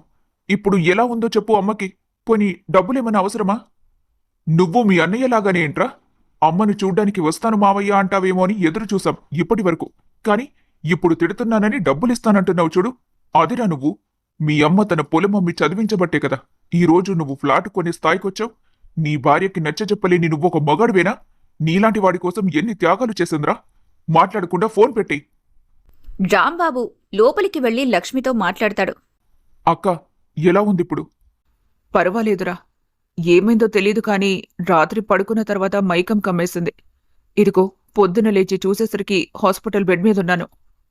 నీకేమన్నా అయితే నేను ఏమైపోతాను లక్ష్మి? నువ్వలా బెంగ పెట్టుకొని అన్నం తినడం మానేసి ప్రాణాల మీదకు తెచ్చుకున్నావు. నన్ను ఒంటరివాణ్ణి చేసేద్దామనుకుంటున్నావా?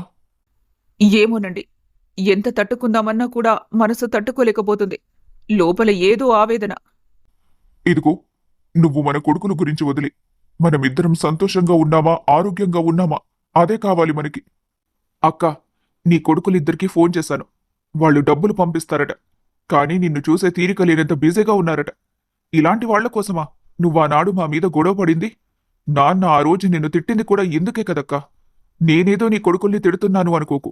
నాకు వస్తున్న కోపానికి ఒక్కొక్కడిని చీరేయాలనిపిస్తుంది. లక్ష్మి కన్నీళ్లతో మౌనంగా ఉండిపోతుంది. వద్దు రాంబాబు, మనం వాళ్ళ డబ్బులు తీసుకోవద్దు. లక్ష్మి దగ్గరున్న గాజులు తాకట్టు పెట్టి బిల్లు కట్టేస్తాను. ఎవరి దగ్గర చేయి చాచొద్దు. బావా, ఆగండి. ఇలా ఏదో ఒక రోజు జరుగుతుందని నాకు ముందే తెలుసు. అందుకే ఆనాడు అక్క పొలం అమ్మినప్పుడు 15 లక్షలని చెప్పి 20 లక్షలకు అమ్మాను.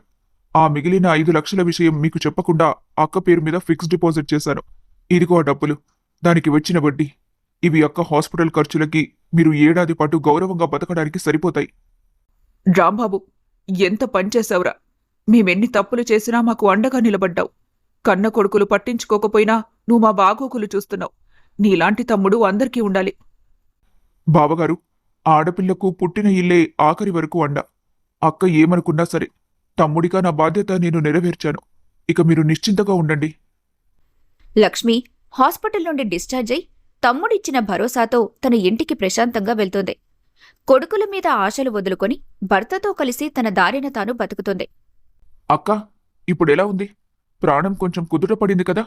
నీ అదృష్టం బాగుండి ఈ గండం నుంచి త్వరగా బయటపడ్డావు. కాని బయట పరిస్థితులు అస్సలు బాలేవక్క.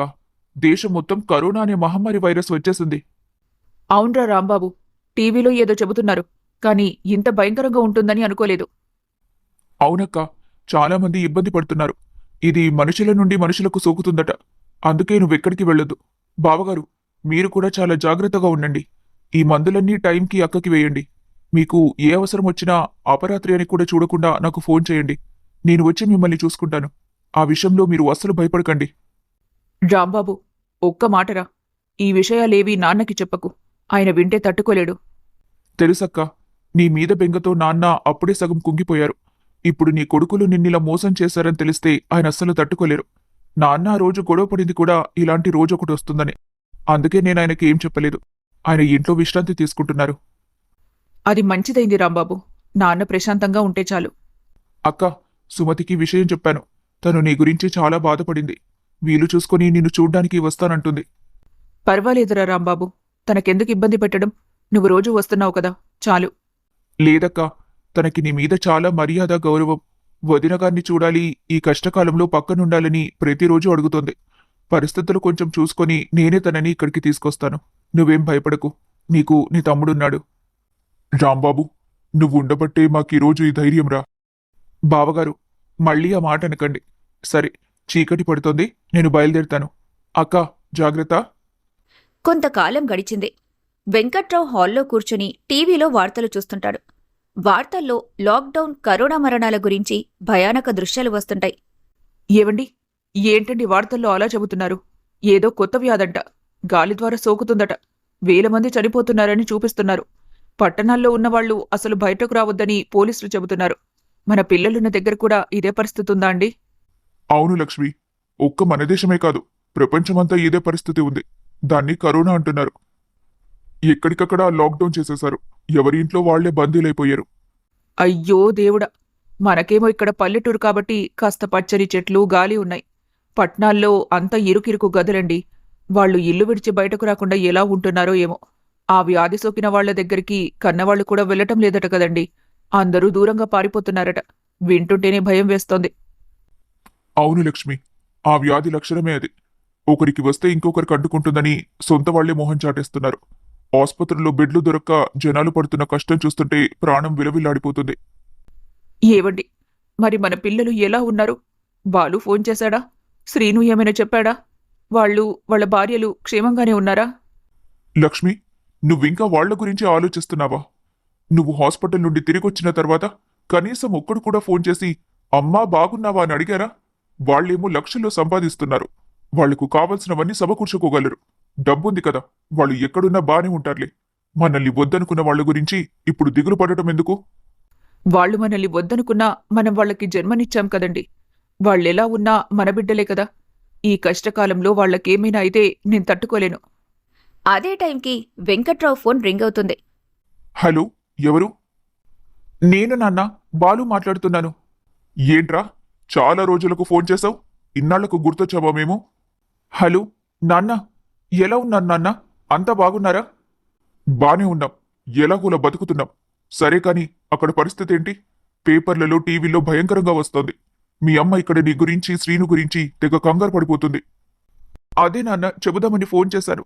ఇక్కడ పరిస్థితులు అస్సలు బాలేదు నాన్న. మొత్తం లాక్డౌన్ చేశారు. ఇంట్లో నుంచి బయటకు అడుగు పెట్టలేకపోతున్నాం. పక్క అపార్ట్మెంట్లో 3 వ్యాధి సోకిందట. చుట్టుపక్కలంతా భయం భయంగా ఉంది. నేను కావ్య చాలా భయపడిపోతున్నాం నాన్న. ఇక్కడ మాకు దిక్కులేదు. నేను ఇంటికి వచ్చేస్తాను నాన్న, ప్లీజ్ నాన్న. రేయ్ బాలు, భయపడుకురా, ఏం కాదు. మేమంతా ఉన్నాం కదా. వెంటనే కావ్యాన్ని తీసుకుని బయలుదేరొచ్చాయి. జాగ్రత్తగా రండి. ఏమైందండి? వాడెందుకు ఏడుస్తున్నాడు? అక్కడ పరిస్థితి చాలా భయంకరంగా ఉందట లక్ష్మి. వాడు కోడలు చాలా భయపడిపోతున్నారు. ఇంటికొచ్చేస్తానంటున్నాడు. ఫోన్ ఇలా ఇవ్వండి. నాన్న బాలు, నేను మీ అమ్మను మాట్లాడుతున్నానురా. భయపడకు. ఇప్పుడే మీ నాన్నతో నీ గురించి అంటున్నాను. ఇక్కడ పల్లెటూర్లో ఏ భయం లేదురా. అంతా ప్రశాంతంగా ఉంది. ఆ పట్నం కూలవద్దు. నువ్వు వెంటనే కోడల్ని తీసుకుని అసలేం ఆలోచించకుండా మన ఇంటికొచ్చాయి. థ్యాంక్స్ అమ్మా. ఇప్పుడే బయలుదేరుతున్నాం. రేపు పొద్దున కల్లా మీ కళ్ళ ముందు ఉంటామమ్మా. ఏవండి, మన శ్రీను పరిస్థితి ఎలా ఉందో ఒకసారి ఫోన్ చేయండి వాడికి. కుదిరితే వాడిని కూడా వచ్చేయమనండి. వెంకట్రావు వెంటనే శ్రీనుకి ఫోన్ చేస్తాడు. అవతలి వైపు శ్రీను వెక్కి వెక్కి ఏడుస్తూ ఫోన్ ఎత్తుతాడు. హలో శ్రీను, బాగున్నావారా? నీ గురించి మీ అమ్మ కంగారు పడుతోంది. మీ అన్నయ్య ఇక్కడికి వచ్చేస్తున్నాడు. అక్కడ పరిస్థితి ఏంటి? నాన్న, ఇక్కడ పరిస్థితి చాలా భయంకరంగా ఉంది. రమ్య ఇప్పుడు గర్భవతి. ఇలాంటి పరిస్థితుల్లో ఇక్కడ ఉండటం అస్సలు మంచిది కాదని డాక్టర్లు అంటున్నారు. కానీ మీ మొహం ఎలా చూడాలో అర్థం కాక ఏం చేయాలో తెలియక ఇక్కడే ఏడుస్తూ కూర్చున్నాను. సరిగ్గా అదే టైంలో మీరు ఫోన్ చేశారు. ఒరే శ్రీను, అవన్నీ వదిలే ఇప్పుడు. నువ్వేమీ ఆలోచించకుండా వెంటనే రమ్యని తీసుకుని బయలుదేరొచ్చాయి. ఇక్కడ పల్లెటూరి గాలి అంతా బాగుంటుంది. మనసులో ఏ బాధ పెట్టుకోకురా. నాన్న శ్రీను, నేనున్నాను కదరా. మీకే భయం లేదు. వెంటనే వచ్చేయండి. అలాగే అమ్మా, ఇప్పుడే రమ్యని తీసుకుని బయలుదేరుతున్నాను. మీ దగ్గరికి వస్తేనే మాకు ప్రాణం లేచి వచ్చినట్టుంటుందమ్మా. శ్రీను ఫోన్ పెట్టేస్తాడు. లక్ష్మి కళ్ళల్లో ఆనంద బాష్పాలు రాలుతుంటాయి. ఏవండి, ఎంత మంచి మాట చెప్పారండి. రమ్య నెల తప్పిందట. ఇలాగైనా సరే పిల్లలు కోడళ్ళు అందరింటికి వస్తున్నారు. నా మనసిప్పుడు చాలా తేలికపడింది. వాళ్ళు వచ్చేసరికి మనం అన్ని ఏర్పాట్లు చేయాలి. గదులన్నీ శుభ్రం చేసి సిద్ధంగా ఉంచుదాం. అవును లక్ష్మి, ఇంట్లో సరుకులున్నాయో లేవో చూడు. పిల్లలొస్తున్నారు కదా. ఏవైనా తక్కువైతే ఇప్పుడే కొట్టు దగ్గరికెళ్ళి తీసుకొస్తాను. సరేనండి, పదండి. ఇద్దరం కలిసి ఏమేం కావాలో చూసుకుందాం. ఇన్నాళ్లకు ఈ ఇల్లు మళ్లీ కలకల్లాడబోతుంది. తెల్లవారింది. బాలు, కావ్య, శ్రీను, రమ్య తమ కార్లలో ఇంటి ముందు దిగుతారు. అమ్మా, మమ్మల్ని క్షమించమ్మా. మేము చేసిన పనికి నువ్వు మమ్మల్ని గడప కూడా తొక్కనివ్వకూడదు. కానీ మా ప్రాణాల మీదకు రాగానే అన్నింటినీ మర్చిపోయి మమ్మల్ని మళ్లీ కడుపులో దాచుకున్నావు. నీ మనసు ఎంత గొప్పదమ్మా. అవునమ్మా, మీరు ఎలా ఉంటారో ఏం తింటారో అని కనీసం ఆలోచించకుండా డబ్బులు లేవని ముఖం మీదే అబద్ధం చెప్పి ఫోన్ పెట్టేశాను. అప్పట్లో సిటీ వ్యామోహంలో పడి కళ్ళు మూసుకుపోయాయమ్మా. కానీ మీరు ఏం మనసులో పెట్టుకోకుండా మమ్మల్ని మళ్లీ దగ్గరికి తీసుకున్నారు. మావయ్య చెప్పినప్పుడు కూడా మాకు బుద్ధి రాలేదు. ఈరోజు చావు కళ్ళ ముందు కనిపిస్తుంటే నీ ప్రేమ విలువ తెలిసిందమ్మా. మమ్మల్ని కూడా క్షమించండి అత్తయ్య గారు. మా స్వార్థం చూసుకొని మిమ్మల్ని దూరం చేశాం. సరేరా, ఆ సంగతి వదిలేయండి. అన్ని రోజులు ఒకేలా ఉండవు. భగవంతుడు ఏదైనా మన మంచికే చేస్తాడు. మీరు బాగుంటే మాకు సంతోషమే. కాకపోతే మీకోసం మీ అమ్మ ఎన్నో త్యాగాలు చేసి చివరికి ఒంటరిగా మిగిలిపోయిందనే బాధ తప్ప మీరు సంపాదించింది మేమేదో తినేయాలని మాకెప్పుడూ లేదురా. ఇప్పుడు మా పరిస్థితి చాలా బాగుంది. మీ మావయ్య నా కోసం అప్పుడే మంచి ఏర్పాటు చేశాడు. మీరు మా గురించి ఇప్పుడు దిగులు పడాల్సిన అవసరం లేదు. ఈ కష్టకాలం గడిచే వరకు మీరు క్షేమంగా ఇక్కడే ఉండండి. మీకు నచ్చినన్ని రోజులుండండి. అమ్మా, మేమెంత తప్పు చేసినా మమ్మల్ని ఎందుకు తిట్టడం లేదమ్మా మీరు? పిల్లలు తెలియక తప్పు చేస్తే తల్లిదండ్రులు వాటిని మనసులో పెట్టుకుని పగ సాధించర్రా. తల్లి మనసు ఎప్పుడూ తన పిల్లల క్షేమాన్నే కోరుకుంటుంది. రేపొద్దున మీరు మా స్థానంలోకొస్తే మీ పిల్లలు తప్పు చేసినా మీ మనసులు కూడా ఇలాగే స్పందిస్తాయి. ఆ రక్త సంబంధం అలాంటిదిరా. ఇప్పుడు అవన్నీ మర్చిపోయి హాయిగా విశ్రాంతి తీసుకోండి. తర్వాత రోజు లక్ష్మి ఇంటికి రాంబాబు వస్తాడు. హాల్లో కూర్చొని ఉన్న బాలు, శ్రీనులను చూడగానే రాంబాబు ముఖం ఎర్రగా మారిపోతుంది. లోపలి నుండి వస్తున్న వెంకట్రావు లక్ష్మిలను చూసి ఆవేశంగా అడుగుతాడు. ఏంటి బాబా ఇది? వీళ్ళని మళ్ళీ ఈ గడప లోపలికి ఎందుకు రానిచ్చారు? ఏ మొహం పెట్టుకుని వచ్చారా మీరు? ఆగు రాంబాబు, బయట పరిస్థితులు బాలేవు కదా, అందుకే వచ్చారు. ఏరా బాలు, శ్రీను, పరిస్థితులు బాలేదనొచ్చారా లేక ప్రాణాలు పోతాయనే భయంతో వచ్చారా? వీళ్ళు నీ మీద ప్రేమతోనూ నీ అనారోగ్యం చూసో రాలేదక్కా. వీళ్ళ స్వార్థం కోసం వీళ్ళ ప్రాణాలు కాపాడుకోవడానికి ఈ నీడను వెతుక్కుంటూ వచ్చారు. వద్దురా రాంబాబు, వాళ్ళు చేసిన తప్పు వాళ్ళకు అర్థమైంది. వాళ్ళు చిన్నపిల్లలరా, మనమే పెద్ద మనసు చేసుకోవాలి. ఏంటక్కా, చిన్నపిల్లలా? ఒకడు ఆఫీసర్, ఒకడు సాఫ్ట్వేర్ ఇంజనీర్. లక్షల్లో జీతాలు తీసుకునే వీళ్ళకి అమ్మా నాన్నలకు 5,000 రూపాయలిచ్చి వాళ్ళని ఆదుకోవడానికి చెయ్యరాదు. అమ్మ ఆసుపత్రిలో ఉంటే కదలిరాని వాళ్ళు ఇప్పుడు ప్రాణాలు అరచేతిలో పెట్టుకొని పరుగున పట్టుకొనొచ్చారు. రాంబాబు కావ్య రమ్యల వైపు తిరిగి సూటిగా చూస్తాడు. వాళ్ళు తలదించుకుంటారు. అమ్మ కావ్య, రమ్య, మిమ్మల్ని చూస్తుంటే జాలేస్తోంది. మీ పుట్టింటి వాళ్ళు ఈరోజు ప్రాణాల భయంతో మిమ్మల్ని గుమ్మంలోకి కూడా రానివ్వలేదు కదా. గండం వచ్చిందని తెలియగానే మీ అమ్మా నాన్నలే తలుపులు వేసేశారు. కాని ఇక్కడ మీ అత్తగాని చూసారా? మీరు చేసిన అవమానాలు మర్చిపోయి మిమ్మల్ని ప్రాణానికి ప్రాణంగా చూసుకుంటూ కడుపులో పెట్టుకుంటోంది. అవును బాబాయ్ గారు, తెలియక తప్పు చేశాం, క్షమించండి. కరోనా వచ్చిందని తెలియగానే మా అమ్మ నాన్న నన్ను ఇంటికి రావడానికి ఒప్పుకోలేదు. కానీ అత్తయ్య గారు మావయ్య గారు ఏమీ ఆలోచించకుండా ఇంటికొచ్చేయమన్నారు. నాకప్పుడే అర్థమైంది వాళ్ళ గొప్ప మనసు. ఇక జీవితంలో వాళ్ళని బాధ పెట్టను. కోడలిలా కాదు, ఒక కూతుర్లా వాళ్ళని చూసుకుంటాను. డబ్బు శాశ్వతం కాదమ్మా, బంధుత్వమే శాశ్వతం. ఇక్కడ చూడు, కొడుకుల కోసం తన సర్వస్వాన్ని అర్పించి తనకంటూ ఏమీ మిగుల్చుకోకుండా నా అక్క ఒంటరిగా మిగిలిపోయింది.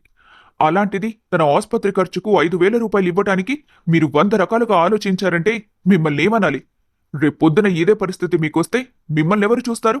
ఏ ఇంటికి వెళ్తారు? రోజులన్నీ ఒకేలా ఉండవు. ఈ యవ్వనం, వయస్సు ఎప్పుడూ శాశ్వతం కాదు. మా అక్కకు తమ్ముడిగా నేనున్నాను కాబట్టి సరిపోయింది. రేపు మీకెవరుంటారు? మమ్మల్ని క్షమించండి బాబాయ్ గారు. ఈ లోకంలో ప్రాణం కంటే ఏది గొప్పది కాదు. కన్నవారి కంటే ఎవరూ ఎక్కువ కాదని మాకు తెలిసింది. కష్టపడి పెంచిన తల్లిదండ్రుల్ని చూడటం అంటే అది పని కాదు, బాధ్యత అని మాకిప్పుడే అర్థమైంది. మా తప్పు తెలుసుకున్నాం బాబాయ్ గారు. ఒరేయ్ రాంబాబు, రమ్య గర్భవతిరా, తనని బాధపెట్టకురా. ఓహో, ఇప్పుడు తెలుస్తుందక్కా వాళ్ళకి తల్లిదండ్రుల విలువ. పిల్లల కోసం తల్లి పడే తపనేంటో ఇప్పుడు అర్థమవుతుంది. రేపొద్దున నీకు కొడుకో కూతురు పుట్టిన తర్వాత వాళ్ళిలాగే చేస్తే మా అక్క పడుతున్న బాధ మీకప్పుడు అర్థమవుతుంది. నాకు మీ మీద ఎటువంటి కోపం లేదమ్మా. మా అక్క మీద ప్రేమ మాత్రమే ఉంది. చిన్నప్పటి నుండి మా ఇంట్లో మహారాణిలా పెరిగింది.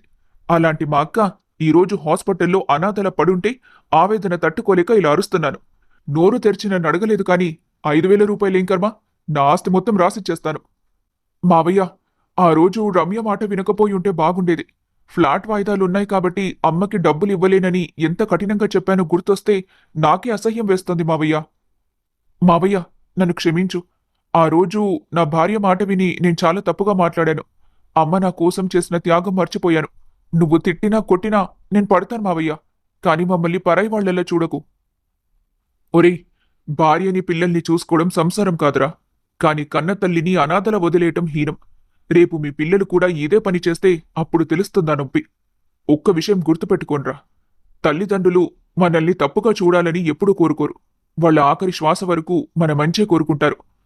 ఆస్తి ఉన్నప్పుడు కాకుండా ఆయుష్ తగ్గుతున్నప్పుడు వాళ్ళకి తోడు ఉండాలి. సరే, మీరు మారిపోతే మారిపోయి ఉండొచ్చు కానీ ఇకపైన మా అక్క బావ మాత్రం మారరు. వాళ్ళకి మీ మీద ఎటువంటి ఆశ లేదు. వాళ్ళు ఒకరి మీద ఒకరు ఆధారపడాల్సిన పరిస్థితి కూడా లేదు. మీ ఇష్టం వచ్చినట్టు ఉండండి, కానీ ఉన్నన్ని రోజులు వాళ్ళ మనసులకు బాధ కలిగించొద్దు. రాంబాబు, చాలేరా, ఇప్పటికే వాళ్ళు చాలా బాధపడుతున్నారు. ఇదిగో చివరి మాటగా చెబుతున్నాను.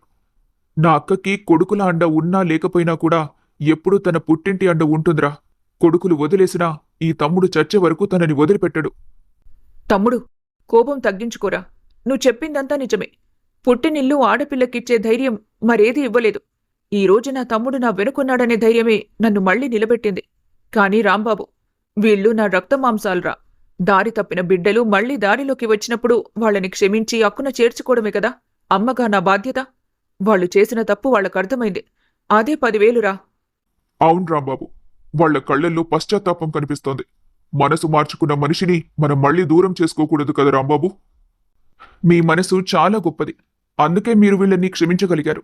సరే, మీరన్నట్టు వాళ్ళు మారారనుకుంటే అంతకంటే నాకు కావాల్సిందేముంది?